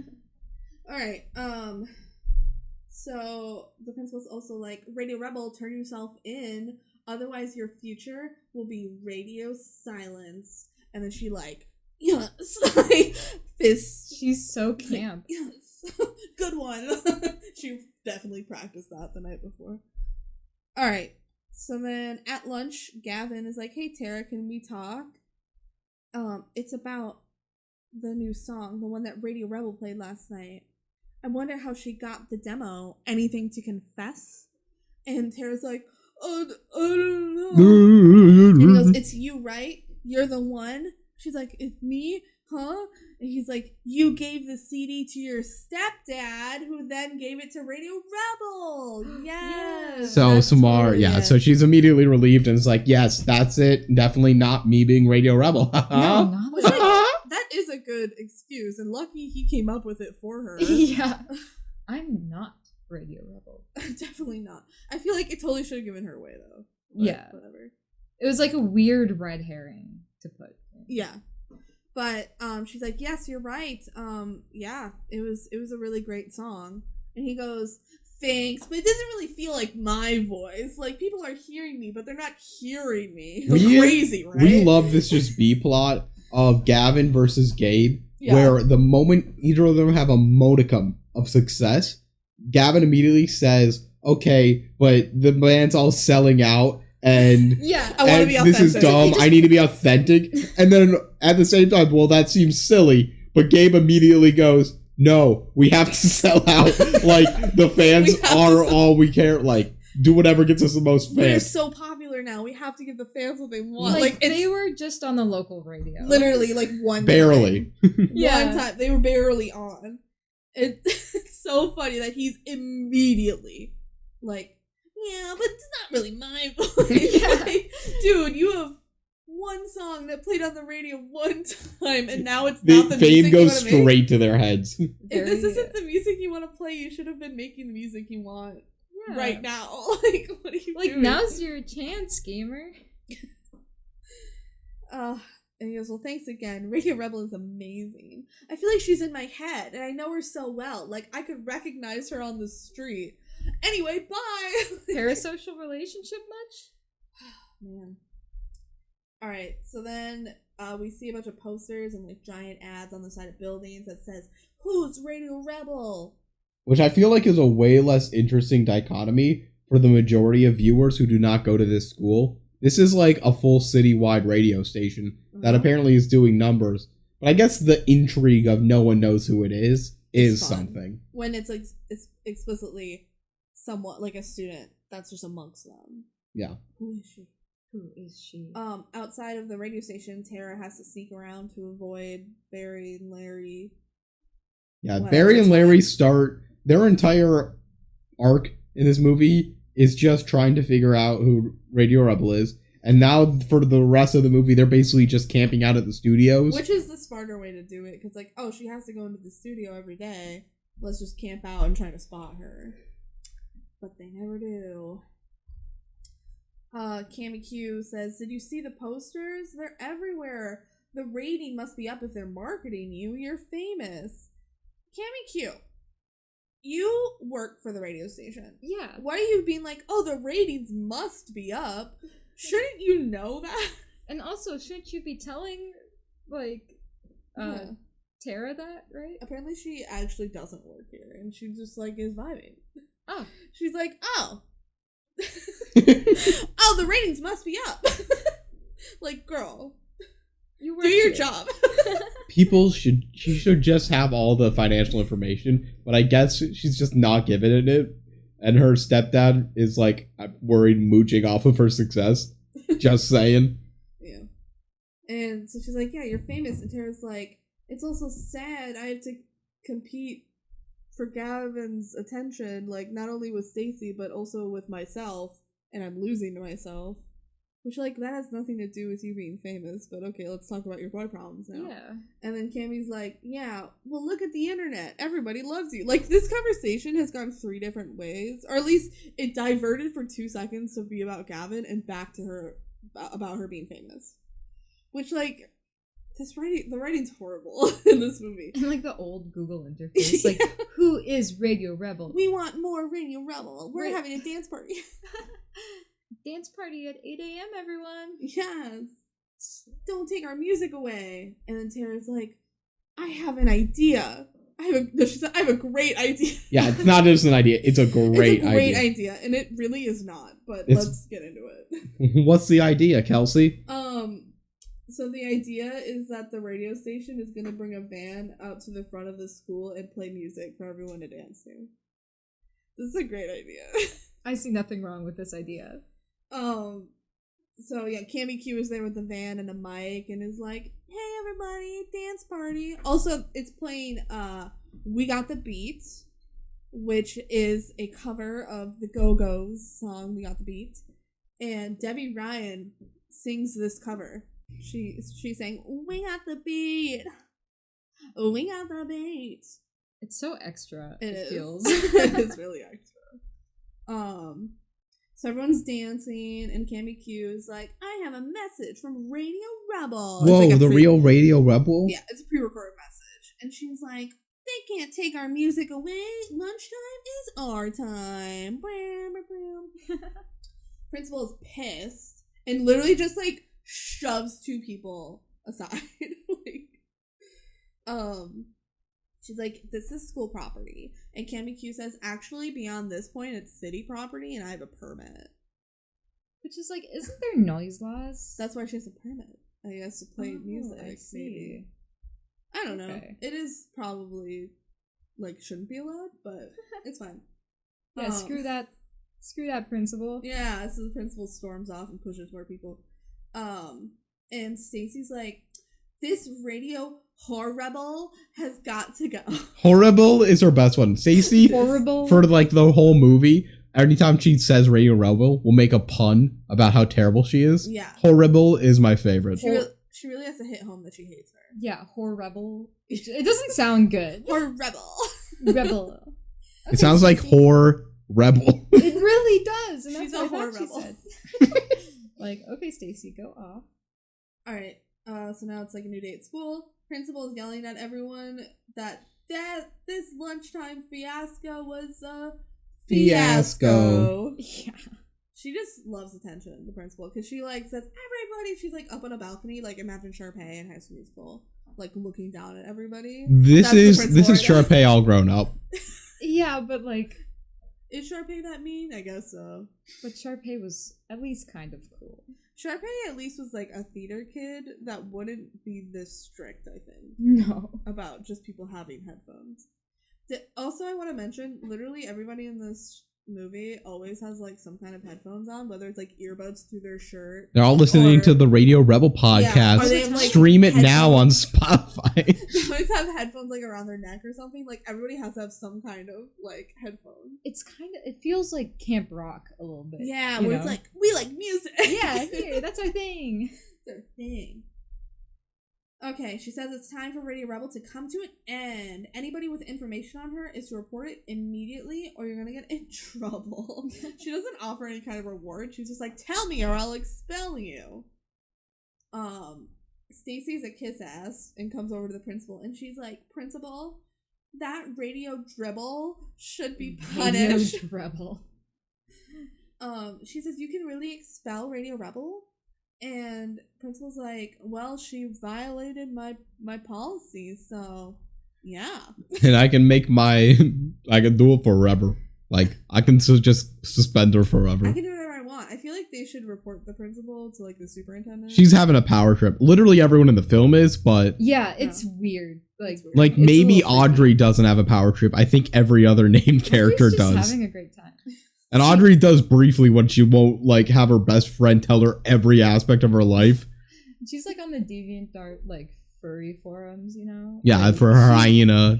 For her hyena OC. She's like, she has her own things going on. That's just not important. Yeah, this movie isn't called Radio Rebel's Friend. Oh, also one of like the background characters is dressed as like Black Star from Soul Eater. I thought that they were like low-key cosplaying, but turns out they're just goth. And I was looking for them to show up again, and they never did. So. Nice. At one point, just in like transition kind of shot in the hallway, there's like an adult with a full like labin coat and goggles with like a beaker or something. Same with the guy with the skeleton. I think actually it might have been the skeleton guy. I was like, what is he doing? There's some weird background stuff in this whole movie. Funny. This movie's good for no reason. It's good because it's like fun to make fun of, and not because it's actually. There's nothing that's actually high quality in this movie. True. All right, cut to the G's practicing in the garage. They're doing We So Fly.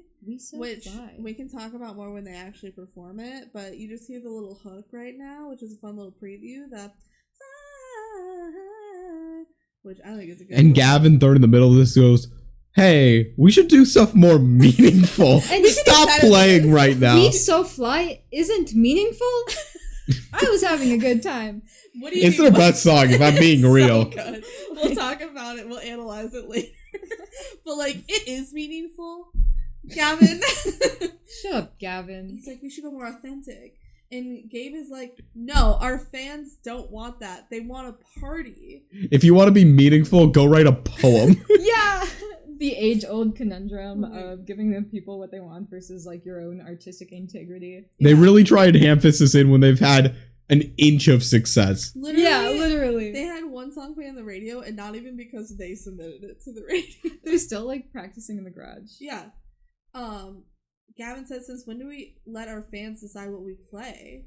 We should take risks and express ourselves creatively. And Gabe says, no, we're going to give them what they want. No more, no less. Like, damn, Gabe. Don't give the fans more than what they want. No, let's overdo it. Who would do that? And Gavin's like, okay. And Gabe's like, G's for life. G's for life. And then we get like a little mini montage of Radio Rebel. Like the ratings are going up. People are trying to unmask her. She's talking about how people are like starting to interact with each other more. They're having like dance parties. There's a Pops and non-Pops alliance at school, like a club. Yeah, it's like we love that the like science team and I think the water polo team teamed up to the Pops non-Pops alliance club. You guys are my heroes. You guys are my heroes for starting the Pops non-Pops alliance club. What do they do in this club? Like they listen to Radio Rebel. They like stand in a circle holding hands, like singing. And they say, we are one together. We are popular and not, and that's not gonna change, but we like each other. They're just like, it's just a bunch of students like making out. Yeah, that's really probably what it is. Yeah. Did your guys' school have like gay straight alliance? Yeah. Clubs? I don't think mine actually did, but I've heard of them. We had like the little stickers on the windows in the classrooms where it's like, oh, this classroom is a safe space, which kind of like implies the ones without it aren't. Yeah, so like if you're a teacher who doesn't put that up, you're like, I don't know if I can be myself here. Safe here. So are there ever like straight people actually in the club? Presumably. I thought I was straight. Well, that doesn't count. You're not actually straight. Listen, so I don't know. Hey, straight listeners, if you were in the GSA, let us know. Give us a shout out. Send in some fan mail. Yeah. Our fan mail, as we said before, the DCOMduo@gmail.com. Yeah. Hell yeah. Yeah. All right. Prom is approaching, by the way. I thought I caught in the hallway, it says like countdown to prom. 14 days. So, just to give us a timeline of the movie, like it actually is a few weeks, which is interesting. Audrey pulls Tara into a janitor closet to talk, and they like kick the janitor out, which is kind of sad. He's like, this is my office. Yeah, they were like really mean. Respect your janitors. Yeah, come on. Guess who got nominated for prom queen? Radio Rebel!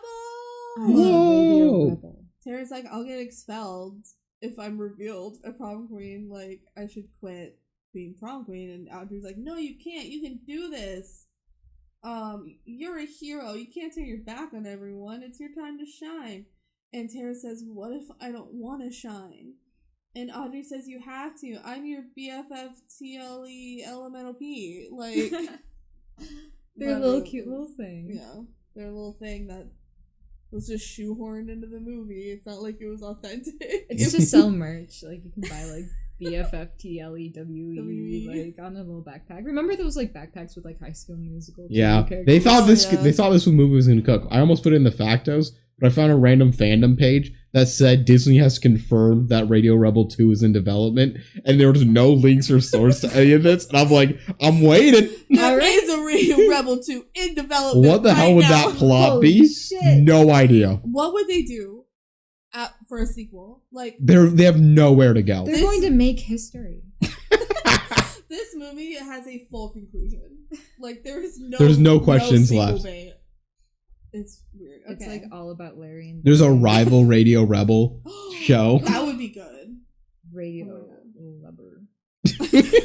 That's Rebel backwards.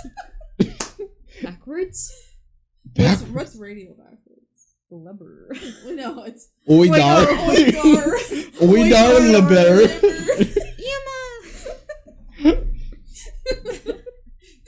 Clear.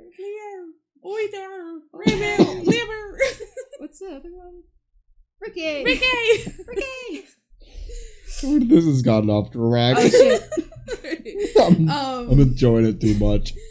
Gavin passes Tara in the hall and is like, hey, I have a new demo for you sometime. She's like, cool. And then they just like go on their way. Like it's literally those two lines. But it's so that Gabe sees them. But also as they're in the hallway, in the background you hear, hey Gavin, we love you, man. It's so good. It's just one random dude who normally they're in a hallway, like a school hallway. No one would be able to be far enough away to make their voice sound like it's from the background. It would be someone close who would be like, hey Gavin, love you, man. Yes, it's someone shouting from the other end of the hallway, yo Gavin, we love you, man. It's so dumb. So funny. It's stuff you catch with the subtitles. A lot of the background chatter that like you can barely hear but it comes up on subtitles is so funny. There's another one later in the movie that we'll point out, but like it's good. So Gabe saw Gavin and Tara talking and he's like, clever, friends with a girl whose dad runs Slam FM. No, he is appreciative of this friendship for a tiny he's bit. like, way to go, dude. This like, makes sense. Yeah, this is good. Sense. And Gavin goes, oh yeah, her name is Tara, she's cool. And Gabe's like, whoa, who cares what her name is? You're not actually into her, are you? Being into Tara is like not good for business. Being into Tara would be good for business. That's, the Slam FM. The stepdaughter of the guy Nepo of the baby. biggest radio. Yeah. Get in with the Nepo babies. But like, God forbid you get to know her.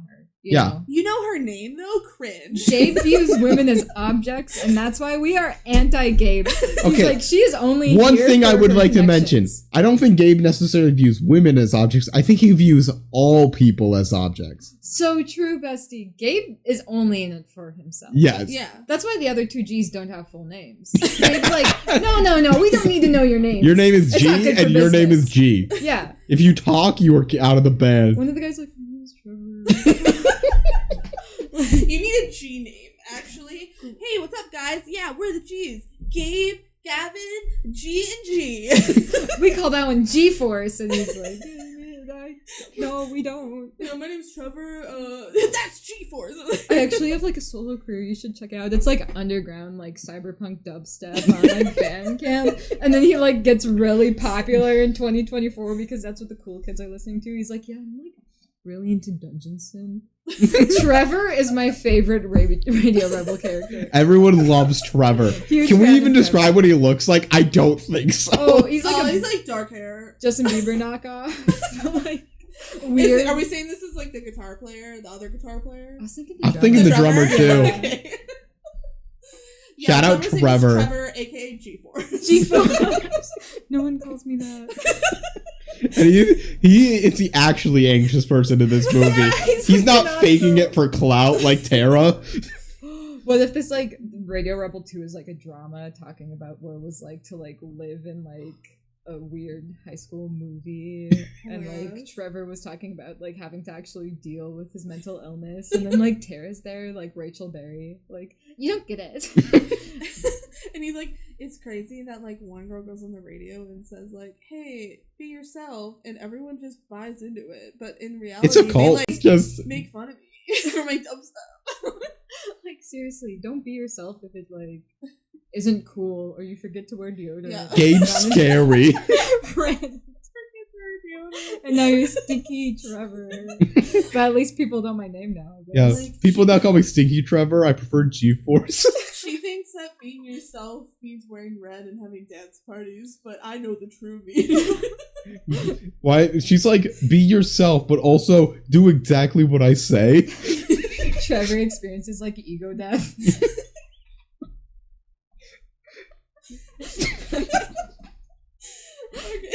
Okay. Back to Gabe. Fuck that guy. Fuck Gabe. He's like, whoa. He literally says hanging out with Tara would not be good for business when we definitely know it would be good for business and has proven to be good for business. Yeah. The only reason they're on the radio at all is because of Tara. Yeah. And he like started out saying that, and then all of a sudden, like, whoa. The moment where he thought it could be somewhat romantic, which was not implied at all. It was just him saying, "Oh, her name is Tara. She's pretty cool." Yeah. Whoa, man! Whoa! You know her name? That's Gabe, not good for business. That was not fly, Gabe. And we supposed to be fly. We supposed to be fly. He says we have fans now. We should be spending time with them. Think of the band, man. Think of the band. G's for life. G's for life. G's for life. Like, that just fixes things. No, it doesn't. G's not for life. G's for death. He's not the real G. Alright. So then we get a little scene where Tara and Audrey have to, like, put on wigs to sneak around to the studio. It's fine. Audrey looks like 40 when she's wearing the wig. It was kind of weird. Larry and Barry have binoculars and they see a sandwich mascot dancing. He's like, oh, the sandwich. Wow, look at the sandwich. Wow, he's dancing. He's like, our position is compromised. Yeah, they're like in boxes, by the way. Yeah. And they have like that one weird telescope thing. Yeah, I don't. What's up with that? Yeah. All right, in the studio, Tara shows Audrey around, and they meet like Cammy, whatever. Stepdad comes in, and he's like, Tara, I need to talk to you. Principal Marino called, and she wants to expel Radio Rebel. And she's like, oh, well, as long as she doesn't know who I am, it's fine, right? And he's like, no, we need to pull the plug. Like, I'm your stepdad first, and I need to protect you from, like, getting expelled.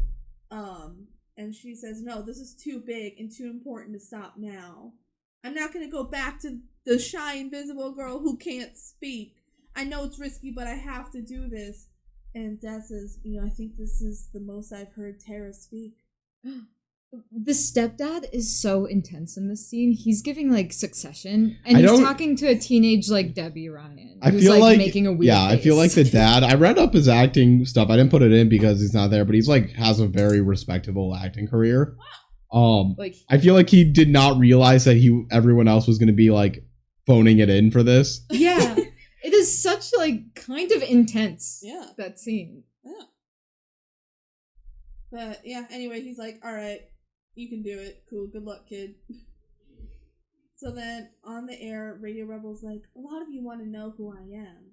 And cut to the principal, like, with her ear against the radio again, and she's, like, cradling this ceramic cat. And she's, like, grinning. She's like, yes! Tell me. Who is Radio Rebel? And she says, but this isn't about me. It's about you. You don't need to know who I am. And the principal's like, whatever. Radio Rebel says, I'm tired of being afraid. So, like, say out loud what you're afraid of. Call in. I dare you. Lines are open. She waits 2 seconds. 2. So, I'll act this out for you. Call in. I dare you. Lines are open. She looks over at the screen. I guess no one wants to call in. 2 seconds. Like, people have to take out their phones. It's not like she said, well, this is going to be call-in time soon. Yeah, no, it's just 2 seconds. Oh my gosh, I can't believe no one wants. And then all of a sudden, oh, the lines are blowing up. Oh my gosh. In the period that would take them to, like, type out. Yeah, usually radio stations are like, call now, and then they, like, cut to commercial, or they play a song, and then they take callers. Like, you need to give time for people to call in. Look it up in the phone book, or... yeah, like, Google it, I guess. Anyway, a bunch of people call in and say their fears out loud, and one of the Larry Berry twins says, I ate a little bit of tinfoil once, and now I'm afraid to stay too close to the microwave because I think I'll blow up. That was Larry. Classic Larry. That was Larry. And other stuff like, I don't want to be cut for the football team, and I don't remember. I'm afraid of the electricity cutting out because he likes. Oh yeah, I'm afraid of power outages. Yeah. Barry's like, I'm afraid my brother Larry's lost it. Barry looks like Rupert Grint. I know he said that, but just imagine Rupert Grint, but American. And then Gavin calls me and says, I'm afraid to do my own thing. And Radio Rebel says, I used to be too. I was, but I'm not anymore. I did this show. Just know that you're not alone and you can do your own thing. Man, she gives such good and unique advice. This is totally not like what every marketing director at Disney Channel has tried to push in every other movie, said in the most basic terms. It's like a Just Girly Things. Like, yes! Be your true self. Congrats on Just Girly Things marrying her wife, by the way. Oh! Fun fact. Good for them. Good for them. So then she starts playing a song, she's off the air, and she starts to leave, Tara does, and Audrey's like, where are you going? And Tara's like, I just have to do something. And she leaves, and when she's gone, Audrey goes, I'm afraid of hyenas.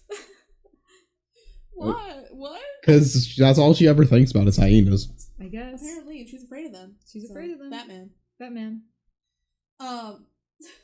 So I thought, like, oh, Tara's gonna go, like, find Gavin or something. Like, she's inspired. I don't know. No. She goes up to the roof, and there's a big, like, wide shot, like, from above, like, either a drone or maybe they're in, like, a helicopter or something. So, like, an aerial shot. And Debby Ryan goes out to the roof and spreads her arms out and says, I'm afraid to show people the real me. And it like triples it. It goes, me. And it's so fast. Yeah. Like, it's like 3 frames. Like, bah, do you think bah. They had it straight where she goes, I'm afraid to show people the real me. And they felt like it didn't take enough time. Yeah, or they, not even that it didn't take enough time, that it wasn't, like, dramatic enough. Yeah, like, what did Jacob say? Like, Bollywood? Yeah, it's Bollywood editing. A little bit. Like, the different... It wasn't even different angles. It was the same angle repeated. Like, weird. Pew, pew, pew. It's like, you great. can do that in Windows Movie Maker. I'm confident. Okay. At home, Tara's in her bedroom and her mom comes in and she's like, oh my gosh, congrats on the prom queen nomination. And Tara's like, I can't accept it or I'll get expelled. And the mom says, I don't care. Yeah. The mom's like, you can get expelled from school. You can get expelled as long as you're prom queen. Like, I don't. It's not actually what she says, but like that's more or less. It's how it feels. I thought she was being supportive, kind of. She is. Like, you're standing up for your beliefs, and prom. Oh my gosh, it's prom. You have to go. Oh, that's true. She is pressing that she goes to prom. She has to go to prom. Yeah. She does say, like, you inspire these kids, which is good, but also I think she just wants to live vicariously through her daughter a little bit. So true. She's chasing her youth endlessly. But don't worry, Tara's mom, you are a MILF.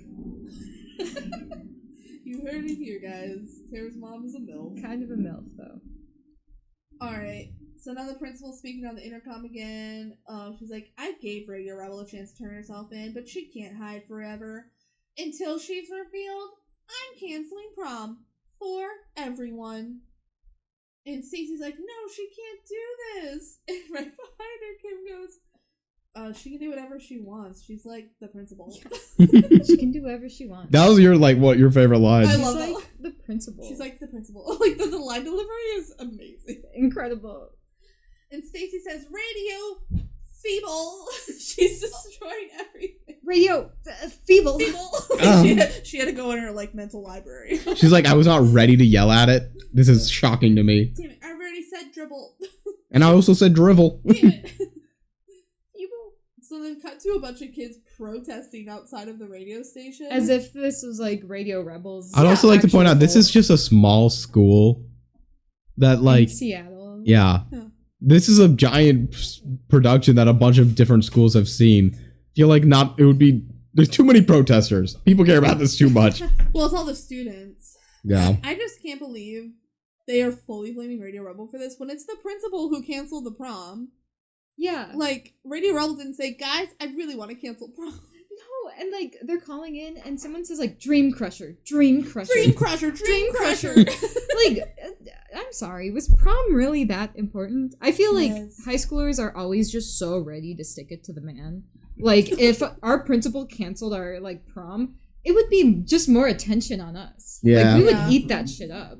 So, since all these people are outside of Slam FM, Tara and Audrey, like, how are we gonna get in? Even the news is here. Like, the local news is here. Interviewing covering people. them, yeah. It's crazy. Cammy then walks out with, like, a hood over, and they go, oh my gosh, look, it's Radio Rebel. Literally every single person follows Cammy. There's not a single person that stays behind, or a camera crew, or anything. So that Audrey and Tara can just walk right in the door and literally nobody look at them. And they're like carrying signs too, like they're very obviously there. Yeah. It's crazy. Very wild. On air, Tara has people call in and this is when they're like, Dream Crusher! You suck! I can't believe you canceled Everyone's calling in and just not a single supportive message, which doesn't make sense to me. Except then Gavin calls in and he's like, you know, I've always liked you, Radio Rebel. There was a girl at prom I was hoping to impress that night. Audrey's like, that's Stacy. Stacy. She would like mouth Stacy from the couch. And Tara's like, you're right, I'm sorry. Here's some music. Thanks for being honest. Y'all are really honest, but like, I'm a human too. Don't make me cry. And Gavin goes like, what does he say? Your playlist truly rocks. Yeah. Truly rocks. But I really wanted to go to prom because there's a girl I wanted to impress. It just felt like so parasocial, honestly. Like, kind of like, Gavin's freaking me out just a bit. On the current Survivor season, one of the contestants is always like, that rocks, or that does not rock. That does not That's fucked up. That's fucked up. That's fucked up. Alright. I'm fucking pissed. I'm pissed! Survivor references, guys. We like Survivor. You like Survivor? Okay. So, the song is playing. She always says, like, this song's for you. This song's for you guys. Which, like, yeah. Yeah. Yeah. That's what all the songs you play are, I hope. I hope. This song's for me. The dad comes in to try to comfort her. Like, they're just mad about prom. And Tara's like, they hate me. I ruined prom. And Cammy Q says, no, the principal ruined the prom. Thank you, yes. Cammy Q. You're correct. No one else can see this, but it was definitely the principal. She says, man, she's such a backwards thinker. Backwards. That's it. Backwards. There's no way she heard the word backwards and immediately thought, what's prom backwards? More. As if that wasn't a concept before this. Literally, like, Stacey was like, who's even heard of a morph? Everyone. Like, Sally Hawkins, like, morph, like... I didn't know a morph was a thing, but when I was doing the research in here, there's like a full Wikipedia page on it. Like, morph's a real thing. Morph is a real thing. Ours was called Snowball. Oh, I think we also had, like, a Snowball. We definitely had, like, a royalty court for it. Like, the snow... It's like king and queen kind of thing. That's kind of cute. Yeah. I don't remember if there was actually a dance for it, though. Oh. Maybe there was. Because we had, like, a homecoming dance, which was way more casual than, like, every other school makes it, I think. Like, it was not formal at all. It was just, like, a little dance party after the game. Mm-hmm. And then there was prom. Our morp was for the underclassmen. So freshmen and sophomores go to morp, which is, again, like, pretty casual, like, more casual than prom is, and just kind of, like, in the school, whereas prom was at, like, a separate location. Prom was for juniors and seniors. And if you're a freshman or sophomore, you could go to prom if an upperclassman invited you. That's how ours kind of was. Yeah. Funky. Morp is a thing. So, yeah, she was like, backwards? I got it. We'll have her own prom. Whatever, but before she can go and give this idea... she's got to go escape the studio because it's done with her Radio Rebel show. So they enlist the help of the sandwich mascot. They're like, hey, can you help us and go distract everyone so we can sneak out? And he's like, I got you. So Stacy is being interviewed by the news, and in the middle of the sentence, she's like, oh yeah, I just really wanted prom, and I was gonna wear a dress, and it's a turkey on rye. Who would call the sandwich turkey on rye? Turkey on rye. They would say a sandwich. A sandwich? She says a turkey on rye. It is not rye bread. It is not. You're right. Oh yeah, it's just like rye bread brown. Yeah, it's generic sandwich bread. It is not rye. It is bread. not a turkey on rye. Cut to Kelsey googling rye bread. I had to Google rye bread because I swear rye bread's pretty dark. Yeah. Rye bread is noticeable. Yeah. A lot of other bread isn't. So like, what's up with that, Stacey? Like, sandwich, would you like to comment? And he goes, yeah. What does he call? He's like a really silly. He calls it like DJ dancing. Yeah, sandwich. DJ dancing sandwich, and he starts like dancing, and everyone's And it's like, whoa, that sandwich can really dance. and it's so bad. And he has like this. He's trying to hide his voice. Dancing sandwich. Yeah, literally. I think it's Kim goes, the sandwich can dance, dancing sandwich, woo. Kim is just vibing the entire sandwich. movie. Kim's having a great time until she doesn't. It's me, the dancing sandwich. And he's like, it's me. I'm the dancing sandwich. Come along, kids. And it's like, yeah, that was wild. LOL, so random. I bet Debby Ryan came up. This with is that one. definitely an LOL so random movie. Yeah. I thought it was French fries, to be honest, and then I was like, why would it be French fries? Of course it'd be a pizza. Because I was very blasted by the time this part came on. Yeah, no, it was a dancing sandwich. DJ dancing sandwich. DJ freaky. Alright, so now we're hearing the school intercom, which is like Cammy Q, and she's like, Radio Rebel has a message for you. I don't know how they're playing this on the intercom, because it's like a pre-recorded thing. They're not doing it live. They just like hacked into the system, I guess. Which they actually do in Genius. Do you remember when he hacked the intercom in Genius? Yes. So it's possible. We know this is for a fact. Apparently you can do that. Oh my gosh, this is just one of the points where it's so clear to me that like her voice does not sound any different than her normal speaking voice. You hear them back to back, like Radio Rebel to Tara. Yeah, and it's the same. Yeah. Like it's like at the Which beginning, is fine, honestly, except for the fact when later on, when it should sound the same, it doesn't. Yeah.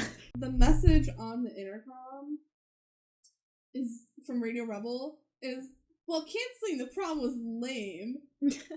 Me blaming the principal isn't gonna solve anything. I want to do something, so we're giving you a new prom. Slam is putting on Morp. And like, you don't have to have all the fancy limos and dresses and stuff. Just be yourself. Come as you are. Come as you are. That's the way we like you. And like, go off. Yeah, Stacey's pissed because she's like, what do you mean no limos and dresses? What's the point? Which, yeah, if you feel it from her perspective, she's like, literally all I want in life is to wear a crown and look pretty. Yeah. And now you're taking that away from me, and everyone else is fine because they don't care about that? That's bullshit. That's bullshit. And Gavin's like, I think it's cool. And Stacey's like, why are you not mad? We were supposed to go to prom together.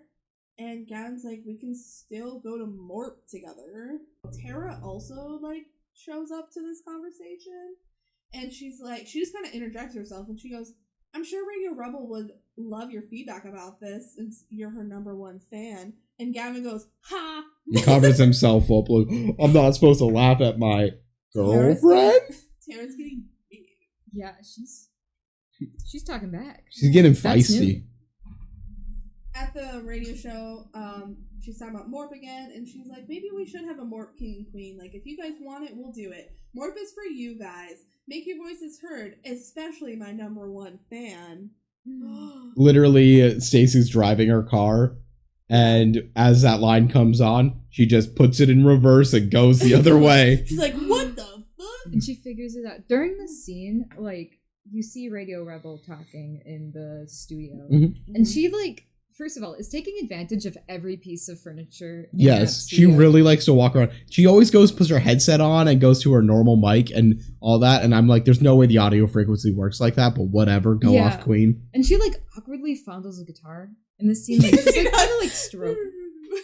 Like, kind of evil, you know? Like, when she's like, it's my #1 fan. Or whatever. For my #1 fan. She's on a power trip. It's just not really talked about by the movie. The movie asks us to ignore it. So Stacey goes to Tara's house and like asks for her, like the mom answers, and she's like, is Tara around? And she's like, no. I don't know where she is. Sorry, bye. So Stacy like knows that she's not at home now and has suspicions that she's Radio Rebel. All right. At play rehearsal, Stacy's like, "Let's take a break. Hey Gavin, will you go get me a drink?" And he's like, "Sure." So then, Stacy says like, "Hey Tara, I have a party at my place tonight, and just like Radio Rebel says, I'm gonna invite everyone." And Tara's like, "No thanks, I have plans tonight." And she's like, "Oh, same as that other night? I thought Wednesdays were family dinner night, but your mom didn't know where you were last night?" And Tara's like, "I was, library." "You were, library?" Got her. If Stacy was in Death Note, she would have figured out who Kira was in 2 episodes. So pretty true. much. She's an incredible detective. Yeah, she just like shows up to like Tara's house earlier and then was just like, to be fair, this seems like a really big oversight that they don't have like a consistent alibi where she's going on weekdays during the time. But like when I was in high school, nobody cared where I was. No, nobody cares. And her only friend is Audrey. Yeah. And she knows. Hey, Barry and Larry care about her, but not as much as they care about Radio Rebel. Yeah. And they're always listening to Radio Rebel and trying to figure her out. Yeah. They like go So to they're busy. Yeah, they're busy. Stacy says like Radio Rebel mentioned her #1 fan last night, like you said yesterday. It's gotta be a coincidence. Tara says, "If you think I'm Radio Rebel, why not just turn me in?" And Stacy says, "I need proof. But if you don't come to my party night, we'll both know why." Tara says, "Why do you even care?" And Stacey says, "Because I want votes. They're going to vote her Mark Queen and find out who she is. And if they already know, then I'll just win." Rut-row. That's what I wrote. Oh, Stacy. Okay, so now we get the party. Larry and Barry are excited to know who Radio Rebel is. They're like, this is brilliant. This is a brilliant idea. Have a party where everybody's invited, and then we'll like figure out who Radio Rebel I don't know why they still want her to be revealed when revealing it will just get her expelled. It's not a secret that it's going to get her expelled. They want to marry her. Yeah, Barry wants to marry her. Yeah, but what about Larry? Barry and Mary He wants to be a brother-in-law. Stacy like yells at neck brace girl who's like been in the background for a while. Stacy just decimates her. Yeah, she's like, "Who the fuck are you?" I don't need your life I story. love Stacy. Yeah, she says, "I don't need your." She's like, "Who are you?" And then she says, "I've literally known you since the first grade." She goes, "I don't need your life story. Welcome to the party." I thought she kicked her out, but I guess she didn't kick her out. She like wanted to, obviously. It's Yeah. very, I don't know. She doesn't like having everyone here. She's doing it out of obligation to prove a point. Obviously, neck brace girl is so uncool. She has a neck brace. Yeah, you know how she got that neck brace? From being so uncool. You know who also is very cool and has a neck brace? Regina George. Good True. point. So just saying. Yeah. No, it is hilarious that she's like, "Who are you? Stop telling me about Yeah, yourself." keep it to yourself. Keep it to yourself, like you fucking ass. Wait. No, actually, keep it to yourself is a different quote. Never mind. Oh. I don't need your life story. Okay. Tara then shows up to the party, which Stacy's like, "Oh, what?" Right as the Radio Rebel show begins. Yeah, so then the show starts, and like, how is this happening? Stacy calls into the show, and she's like, "It's not fair that Radio Rebel gets to be on the radio all the time and lobby for votes. Like, every nominee should have that opportunity," which is weird. Like, Radio Rebel isn't sitting there saying, "Vote for me for prom." Yeah, like, queen." no one really cares. The only Stacey person who cares is But Stacy. Stacy. Like, all the other high schoolers are like, "Oh, it's like this huge thing." And Stacy's just taking it personally, and she doesn't have to, so chill out. So the way they're doing this is they have little pre-recorded blips, and Candy Q and the mom are like picking which one to play. It's just generic stuff like, "You're on with Radio Rebel. Tell me more." Like, it's just really generic stuff. What's your name, caller? What they should have done is just have her pre-record a whole show and then not take callers. Yeah. I don't know why they have to open up the lines for callers. They could have avoided this whole mess because it's like not going super well. And obviously, like, Radio Rebel hasn't always taken callers. Yeah, no, it was like a new thing, but I guess she does now, so I don't know. Tara, since it's going bad, she like goes into the bathroom and calls the station to like put her in the show. like, to wire her in. And then she starts talking to Stacy. And she's like, you know what, Stacy? No one cares. I don't remember what she says. No one cares, Stacy. It doesn't matter. And they have this whole thing where they're, like, both running around the house. Stacy's trying to find Tara, but she keeps avoiding her. Mm-hmm. Yeah, it's whatever. It's a long game. It goes on. It goes on for too long. They tried to do the whole Scooby-Doo running through the halls, not catching. So it's skip. So then Tara's like, "I'll see you at prom," or sorry, at more. Bye. And she ends up in Stacy's room. Stacy comes in. She's like, "What are you doing in my room?" And Tara's like, "Oh, I was looking for the bathroom. I was just looking at your photos. You used to dress like a princess every day in 2nd grade, and I used to, like, admire you for that." And she's like, "What? That people make fun of me?" She's like, "No, that you would, like, just be yourself. You were so confident. You were so confident in yourself. I didn't know people were making fun of you." It doesn't feel good, does it? Yeah, like, they kind of have this weird bonding moment. Yeah. Like, Stacy is never really redeemed. No, but Tara kind of, like, for that split second, you think it's okay, even after, like, Tara kind of, like, gives the lesson and the scene kind of, like, quiets down after that. But then in the next scene, Tara goes off. Yep. Yeah. So it's like, we kind of only learn that Stacy likes crowns. Yep. Yeah, so Stacy, that's, like really the only plot relevant thing here is Stacy likes crowns. Stacy has a crown, and she's like, "Give it back, get out of my room," and Tara leaves, and she, like, places it back where it's supposed to go with all the pictures of her wearing crowns and stuff, and, like, this creepy little, like, distorted, like, music box, kind of lullaby music. Yeah, like, it's like a harp? I don't know. Like, imagine, like, you have a little, like, the little, ting, ting, ting, like, little music box that you, like, twist a little thing and it plays, like, with the ballerina. Yeah. Whatever. It's kind of like that. So it's, like, super creepy of, like, I lost the innocence of my childhood kind of vibes. Like, it's crazy. I think Stacy is not mentally well. No. Poor Stacy. All she wants is a crown. Someone get this girl a crown. Her personality is wearing crowns, and she can't do it in public because the kids made fun of her. So her whole life's goal is to win prom queen so she can have a night where she wears a crown and it's not weird. Yeah, like... Literally, that's the most sane interpretation of her actions. Yeah. It's just she really wants a crown. Like, that in a socially acceptable way. Because at the end when she wears a crown and Tara's like, "Look at you, you're fully yourself." Spoiler alert. Spoiler alert. But she, like, wears a crown at the end. And Tara's like, "Look at you, you get to be yourself." It's in the plot that all she wants to do is wear a crown. And a dress. That's her personality.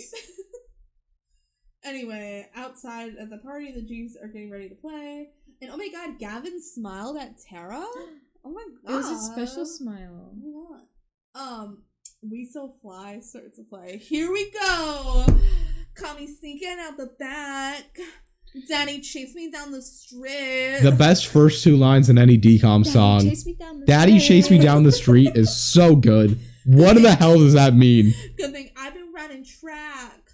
He'll grab me till I'm 83. Gonna meet up with my homies. Meet up with my homies. Party like we're VIP. Party like we're VIP. We don't need to go through the whole song. No, but the way they say it too, it's very like Blink 182. Like, Daddy chased me down the street. It's like the phenomenon where, like, after an economic recession, a lot of the popular music is focused around, like, we don't care about things, we like to party. And yeah. Like, it was very 2012 to be like, we have tonight. Yeah. We're gonna party tonight. It's gonna be party crazy. Rockers in the house tonight. So, like, anyone else remember what happened last night? Because I sure don't. Yeah, we went crazy. It's like my father lost his job in the house, but that doesn't matter because we have UV blue in the bag. Let's go. The hook is so good. The "We So Fly," like, that's catchy as fuck. He's going off. Gavin too. And then they go, "We is who we is we so fly." We're so fly. I kind of get Gavin in the terms of you can be a little more artistically, grammatically sound, but also this sounds good. You think the Backstreet Boys were ever like, are we selling out by making I Want It That Way? They don't care. They're making hella money. Yeah. That's what Gabe cares. I'm on Team Gabe, if I'm being honest. I don't think their music's that bad. It's pretty good. Yeah. I probably would have listened to it. Hell yeah. Oh yeah. I do listen to it when it comes up on my Spotify playlist. You don't skip. I love Daddy Chase Me Down the Street.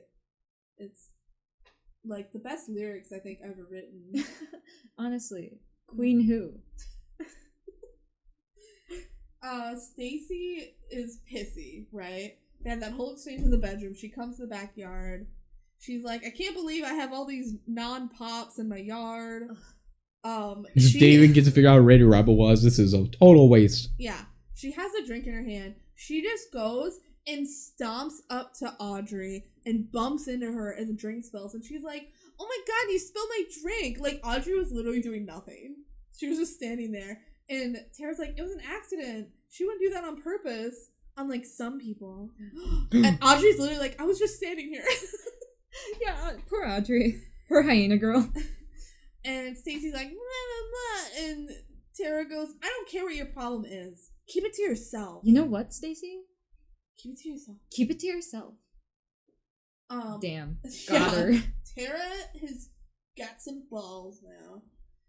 Audrey says, thanks, Tara. I guess Radio Rebel is rubbing off on you. We is who we is.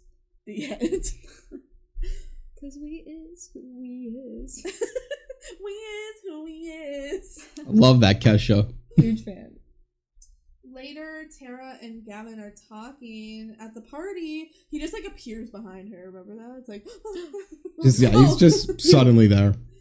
Oh my god, he did so great at the show. And he goes, thanks. He was all Gabe. He's a great front man. And Tara's like, no, it's not him. It's you. And Gavin's like, I want to admit something. I actually get really nervous. This just in. I get really nervous before we play. Gavin gets nervous. What I'm saying is, you and I are not so different. Because her personality is being shy. Yeah, your shyness. Your royal shyness. It's still the best one, not gonna lie. Very good. Radio feeble. Radio rebel. Stacy, you can't say that. Tara asks, how do you do it? And he goes, I try to remember I'm not so alone. Radio Rebel taught me that. Oh. That advice is giving Avalon High. Remember when she gave him advice and she's like, because he's like, I'm nervous about like winning. I want to do well in sports. And she goes, just remember what it feels like to win and like try to do that again. Wow, that was really good advice. I'm so smart. Very cool. Very cool. Just like, you're not alone. Avalon High, I'm the best at giving advice ever. It's because she's King Arthur. Yeah. Anyway. At the radio station, there's pizza delivery on rollerblades. Oh my god, it's Kim trying to snoop, and she sings onto the radio station. This is hours later because it's like dark outside. It doesn't make now. sense for these people to still be here, though. They are. Mm-hmm. They are. Like, the mom and KMQ are still there. They're bonding. Just bonding, talking. She records their conversation where they say, like, Tara was right. You can be at two places at once. Got her. And Kim's like, oh, and she's wearing this, like, really cute, sparkly bike helmet. And this, like, she's on rollerblades. I love her rollerblade outfit. It's wonderful, and then they gotta ruin it by gooping it. Yeah, they do goop it. It's really gross, actually. It's so gross. It is a bad goop. And she trips and falls onto the pizza. Yeah. And it's, like, everywhere like, except her eyes. You something? ordered the veggie pizza? Like, no drama mama or something like that? It's weird.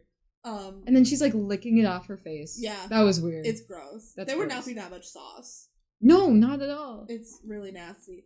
But the reason, like, the mom came out to, like, catch her doing that is because she's like, oh, sometimes I feel like I embarrass Tara or whatever. And Cammy Q goes, no, she loves you. She talks about you all the time. What? Since when? Yeah, like, the mom is never mentioned. The stepdad is a much bigger character. The only time we've ever heard Tara mention her mom other than talking to her mom was when she's like, oh, my mom likes chartreuse. I don't even know what that is. Yeah. And Cammy Q's like, She talks about you all the time. I think she's just trying to do good by Tara. Just be like, made your mom feel good. Yeah. Which is a fine thing to do. Alright, time for the big drama performance for class. Stacy tells Tara, like, oh, there's some last minute changes to the scene. And then shoves her in the janitor's closet, which has a lock on the outside. Mm-hmm. What's up with that? Kind of creepy. It is creepy. Maybe it's to lock up all the cleaning supplies and stuff. Like you put a little padlock on it or something. I don't know. Gavin looks around for Tara because they literally have an assignment together. Like they're doing a scene together. And he can't find her. So isn't that a reasonable thing to be looking for someone for? Mm-hmm. Instead he finds Gabe and he's like, have you guys seen Tara? And Gabe's like, move on already. Yeah, move on already. Like, literally, I will fail this assignment if she's not here. Yeah. Calm the fuck down. There's no, like, romantic intention in Gavin's voice when he's talking to Gabe ever. He's like, I need to find Tara.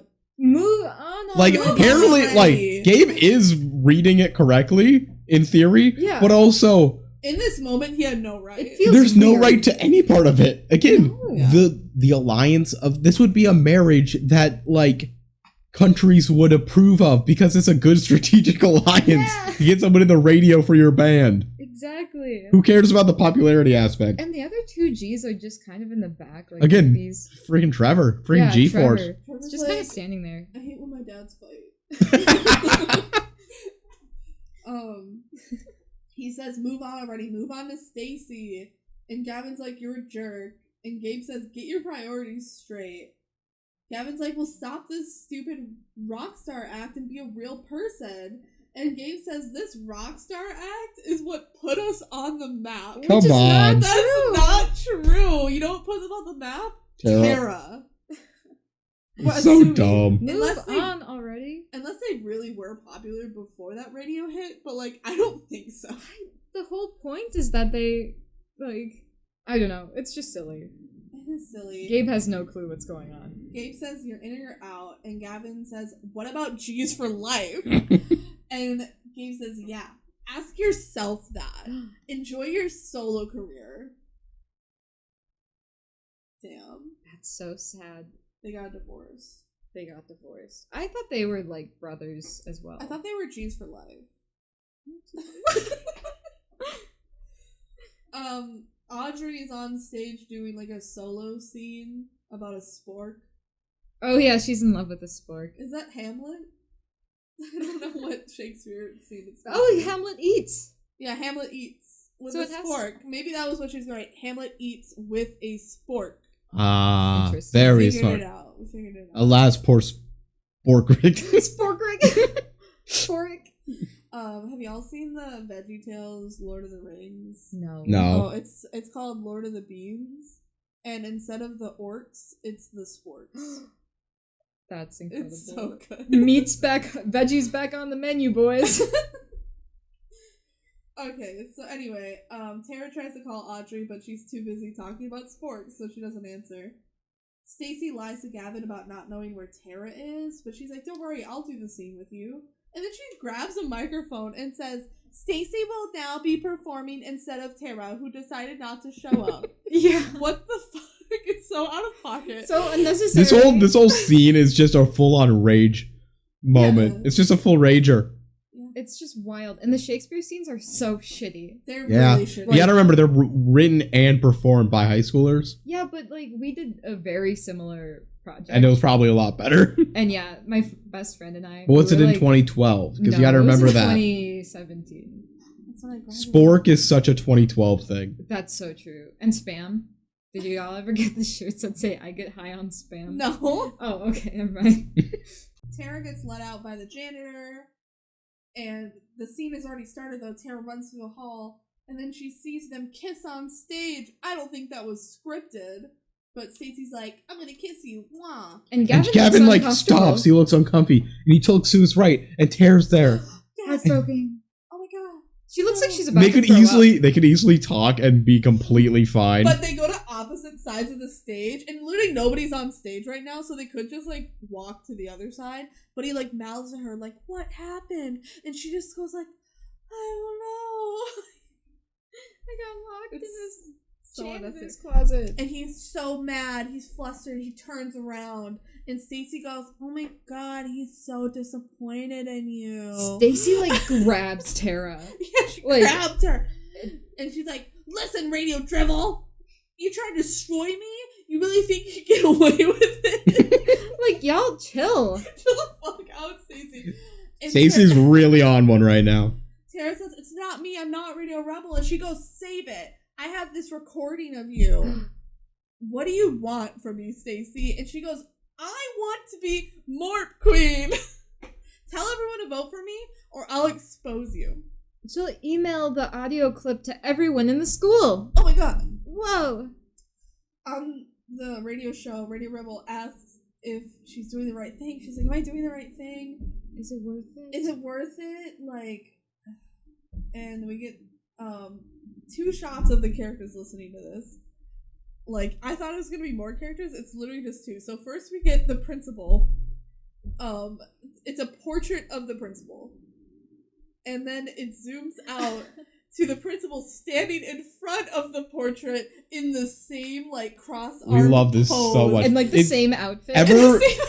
You ever just have a photo taken of yourself and then pose in the same outfit, hairstyle, and, like, attitude in front of the portrait for no audience? This is just her in her own room. And there's, like, no radio show that she's listening. This is just a random cutaway gag. It's just a random cut of her posing in front of a portrait of herself, and it is hilarious. It's so funny.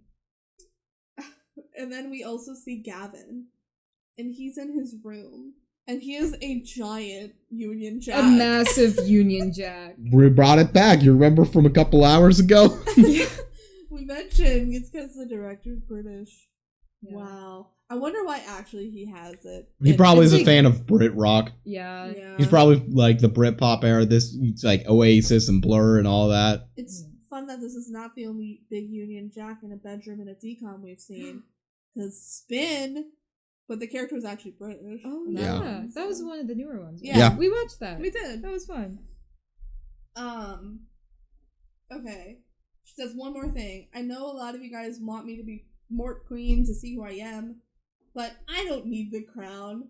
But Stacy does. And Stacy's good with this as an explanation. Stacy says good enough for me. Like, literally she says, like, Stacy needs this. Way more than me. She is not well.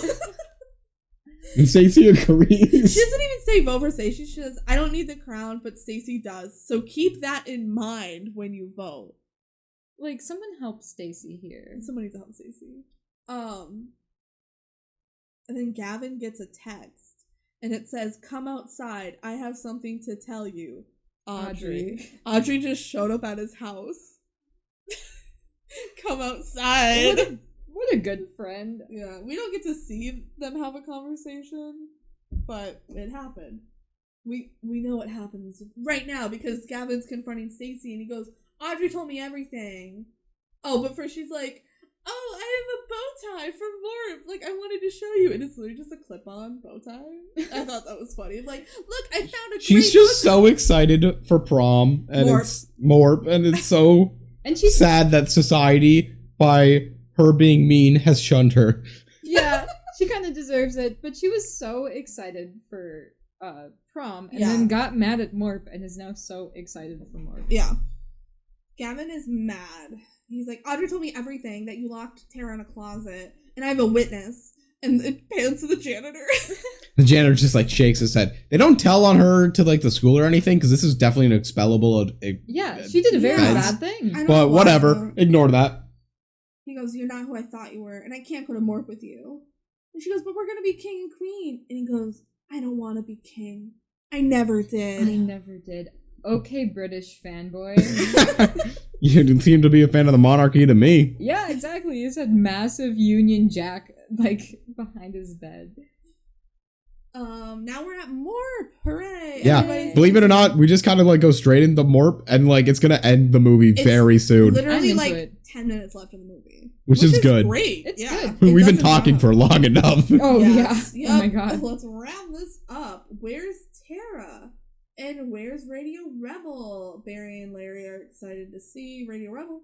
And then Tara comes in slow motion. Wow, she looks amazing. Most Very iconic red. fit of the whole movie. Very iconic. She's got her fingerless gloves. Yes, the red dress with like the coat, and her bangs are straight, and her hair is curly. Iconic. Kind of badass.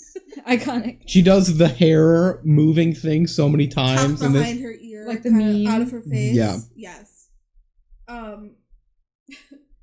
Gavin walks by his old band, and it's really intense. All right. Oh, yeah.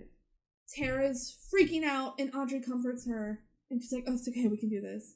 And then they see Stacy from across the way, and Stacy is holding a little like cosmetic little mirror thing, and the creepy music is playing again, the ting ting ting, and she's looking at the mirror and saying, "You're a queen, no matter what happens." I feel like she's gonna murder some people tonight. She is. Some self-affirmation, though. Yeah, really sad. go off, queen. Yeah, She needs therapy, she does. Stacey needs some therapy. and they just kind of watch her. And then here I put, I don't care if mean people are sad, to be honest. Good point. Good point. But also, she has not done anything to redeem herself. Not in the And slightest. She never does. No.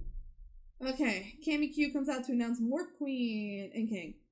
Principal's like lurking in the back. Then we see the principal creep in, like, I doo-doo-doo-doo-doo. love the principal. Very comically. Yeah. First up, Gavin has dropped out for Morp King. So Gavin 2 wins. Yeah, Gabe wins because wins. there's only 2 There's nominees. literally only 2 nominees. Because then she goes, "All right, now for Morp Queen, bring up Stacy. Yay, Stacy's up here. And Radio Rebel. Radio Rebel, come on up. Radio Rebel Okay, does not come up. And here, okay, I put, she bites her lip and rolls her eyes into the back of her head. What was that? It's Debby Ryan. True. Literally, when Radio Rebel doesn't come up, she's like, "All right, I guess we'll just announce the winner." Like, there's only 2 nominees. Are you kidding me? Yeah. On what planet? No one else got votes. They're like, "Guess we'll only have 2." Yep, guess that's it. Just 2. Everyone voted for Radio Rebel as a nominee, and Which is so sad. And then Stacey voted for herself, so she also got up there. Time to announce Morp Queen. It's Radio Rebel. Oh my god, but she's still not there. And Stacey goes, "Since she's not here, maybe you should go to the person with the second most votes." Yes. Out of 2. That's funny. But then stepdad turns around and gives a thumbs up to To seemingly no one. nobody and press a button on his computer. Which I think I just figured out. He was probably looking at Tara because she is backstage right now. Yeah. But we never saw her leave. Yeah, it was like weird where she wasn't going to go up. She's like, I can't go up. She's too scared. She literally like shakes her She's head. like, I'm not going to reveal myself unless I win. Yeah. And then she does it. And then goes into this like monologue. Yeah, it's like a pre-recorded message. And she goes, "Most of you don't know me. I'm always in the back. Only when I'm in Frozen. But now all this social stuff is more important than my fears. Get over yourself. I'm gonna be She's on a true to power trip the myself." whole movie. Yeah, for real. Tara goes on stage and says, "I'm Radio Rebel." And her dogs are So fully out. brave, so true. She's shown the dogs The fully. dogs are out. They're unleashed. There was a dog shot. Her toenails are painted red. Of course they are. Yes. Everyone's applauding, and then the principal comes up with a big slow clap. She grabs the mic and she's like, "Well, now that I know who Radio Rebel is," and like points at Tara, and somebody in the crowd goes, "It's Tara." It's so good. It's Tara. It's Tara. Yeah, it's Tara. What's the other one? I love you, man. Yo, Gavin, Gavin, love you- you, man. It's the same dude. It's Tara. It's Tara. It's so funny. She's like, the principal's like, she's gonna get expelled. Definitely getting expelled. And everyone goes, "Oh my god." And then Boo. Audrey goes, "I'm Radio Rebel." And Gabby goes, "I'm Radio Rebel." And then Kim is the third one. Yeah, and she's like, ooh. "I'm Radio Rebel, ooh." And then everyone goes, I'm Radio Rebel. I'm Radio Rebel. I'm Radio Rebel. Cammy Q's like, you can't expel everyone, right? Huh? Principal? Principal lady? It is so clear that is actually Tara. It's not a Spartacus situation. This is not hidden at all. No. It's clearly actually Tara. So they're still going, I'm Radio Rebel. I'm Radio Rebel. The principal, like, caves and just kind of walks off and does a little, like, mocking dance. Like, She dances to people saying, I'm Radio Rebel. Yeah. So funny. Love the principal. That's the last we see of her. And she's, like, dressed up for work, too. She's not, like, sneaking in. She's, like, dressed in a morpified version of her normal outfit.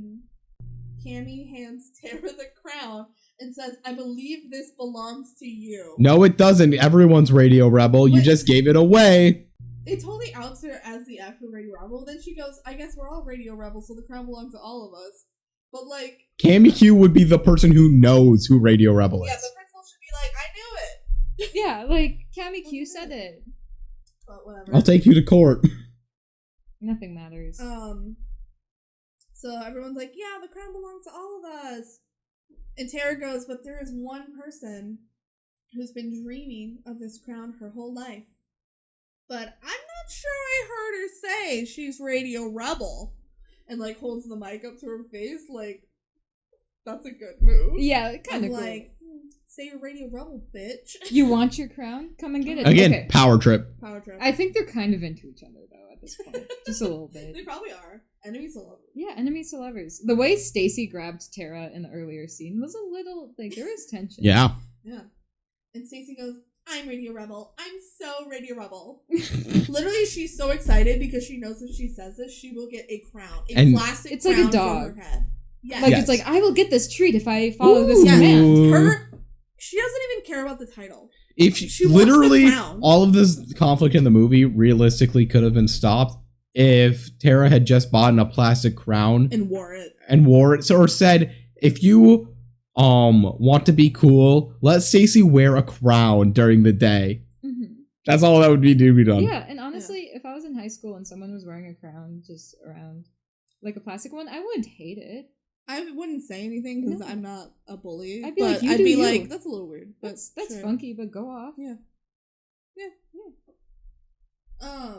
So Tara puts a crown on Stacy's head. Everybody claps, and Stacy goes, "Why are you being so nice to me? I was a bitch to you." And she goes, "Because look at you now, Stacy. That dress and the crown. You're fabulous. It's 100% you, and that's all Radio Rebel can ask for. You as yourself has never been more beautiful." And then they make out. And now, everybody, give it up for Gavin. So the G's were the ones who were hired to work the prom. They were going to do the prom, yeah. Yes. But despite the fact that the G's broke up, but only one of the members broke up, the other three are still together, they decided, no, we're just going to have Gavin play his solo career that no one has seen before. I can't believe Gabe's just like, I made this band. This pop diva attitude is what made us popular, and it's actually just Gavin that gets to play the show. Which I get that it's like Slam FM who is going to support Radio Rebel's crush, but still. Yeah. Which is why his connection with Tara pays off. He gets to play his little solo career. He's up on stage and he says, "There's a girl that I've liked for a while now. She's the kind of girl who's not afraid to ask a dancing sandwich for help. This song's for her. He's the sandwich." Reveal for DJ Dancing Sandwich. We realized a plot hole when we were watching this for the second time. I don't think it's that big. It's not that big, but Gavin calls in on the phone. He's in his car. In his car. In his car. So maybe he was on his way to work. Yeah. But as a DJ dancing. But presumably we've seen him in previous scenes where he was there when like it arrived. So yeah, we have to go back and really look at the times we see. But it feels like a minor plot hole. Like, is he at the sandwich at the same time he's calling in to Radio Rebel? Because he calls in a lot. Yeah. So I don't know. Maybe a plot hole, but whatever. He's the dancing sandwich. So he's known for a while that she's Radio Rebel. But he didn't say it. Anything. Yeah, he let her say it. He's now doing his authentic solo career, and to be authentic, he pulls out a kazoo and he plays his song. Now this is the part where I'd pull out my kazoo and play the song, but I don't have my kazoo on me. Oh, Insert kazoo playing.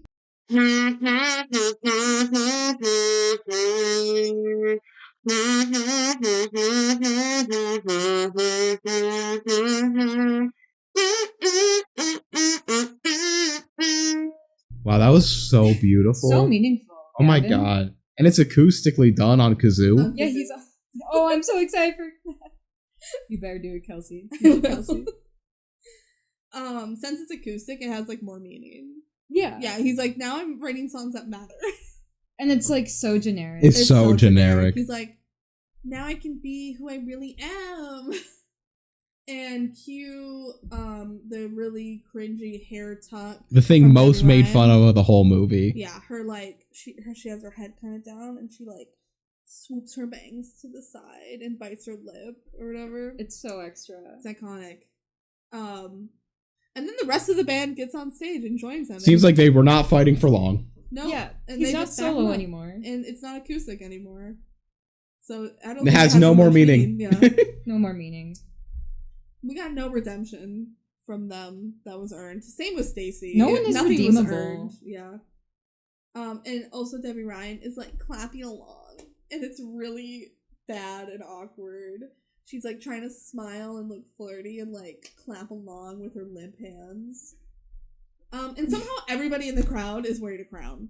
Oh, yeah, but like I assume so Slam gave them that. 75% of the extras are wearing a crown. Yeah. Because everybody's prom king. So queen. only some of us are Radio Rebel. Good Not point. everyone. Yeah. Not everyone said it. Yeah, so Did they pass those out? Did they have those ready? where'd they I think come from? Slam FM had them ready. Which is cute. They didn't know that was gonna happen. Though. They could. They had plants in the industry. Maybe, although Audrey was the first one to say it, so maybe they did plan it. Maybe they planted it. Damn. Alright. Now, final scene. Gavin goes up to Tara. She goes, I don't know what's more amazing, that song or that your turkey on rye. Again, that's not what the sandwich looks like. Turkey on rye. Why didn't you tell anyone I'm Radio Rebel? He says I respected your secret. Thank you. You know, you really know how to dance for a sandwich.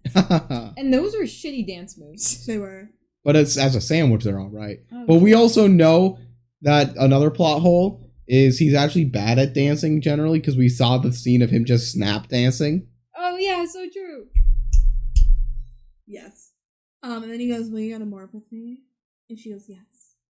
And he goes, should I call you Tara or Radio Rebel? Cringe.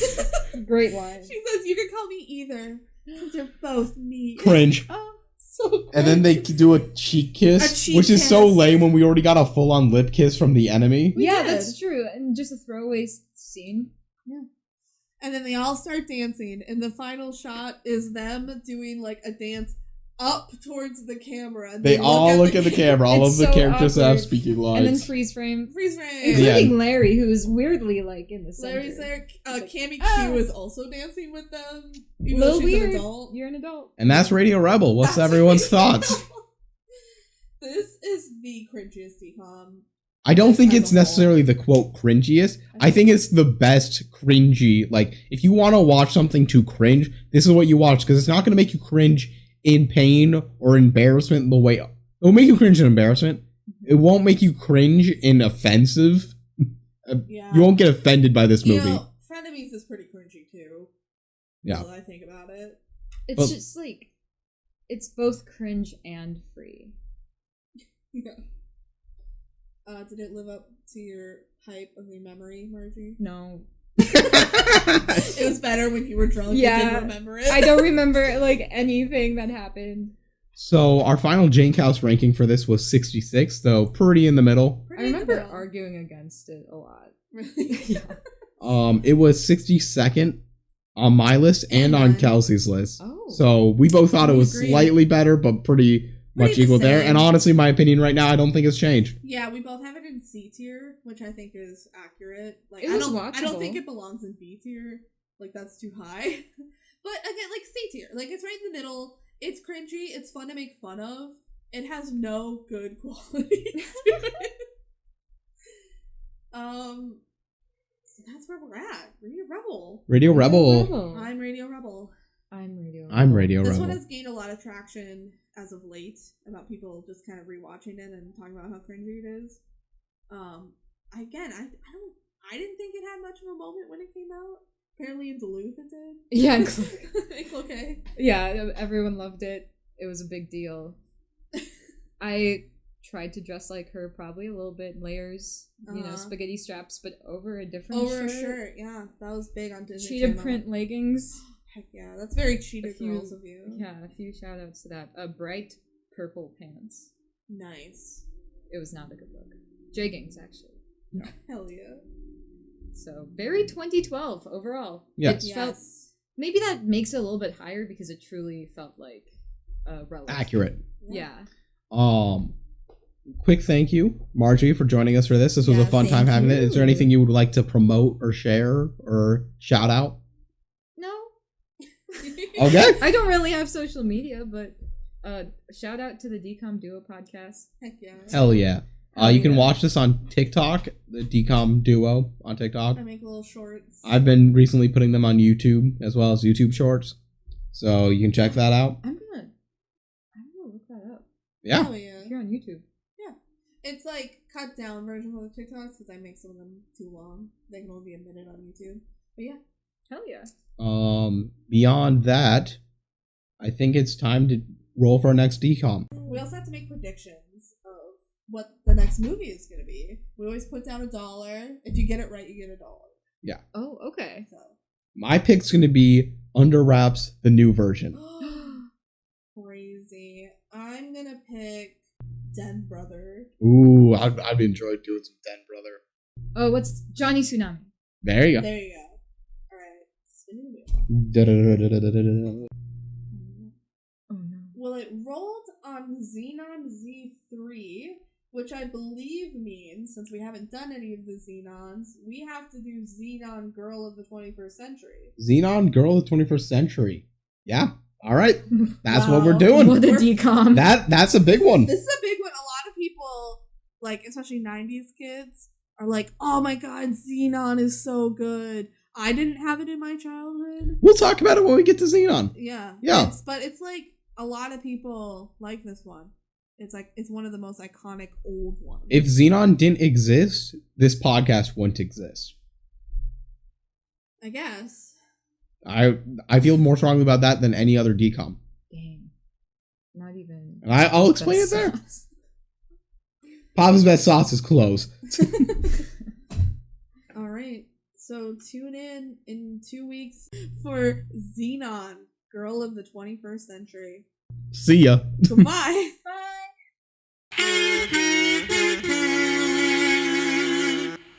Scenes from our next episode. Cetus Lapidus. That is awesome, Major. That is not awesome, minor. Oh, Xenon, you suck. Go back to Earth. Hey, hi, boyfriend Greg. Living in space is pretty wild. Wow, rain comes from the sky? You're my supernova girl. My supernova girl.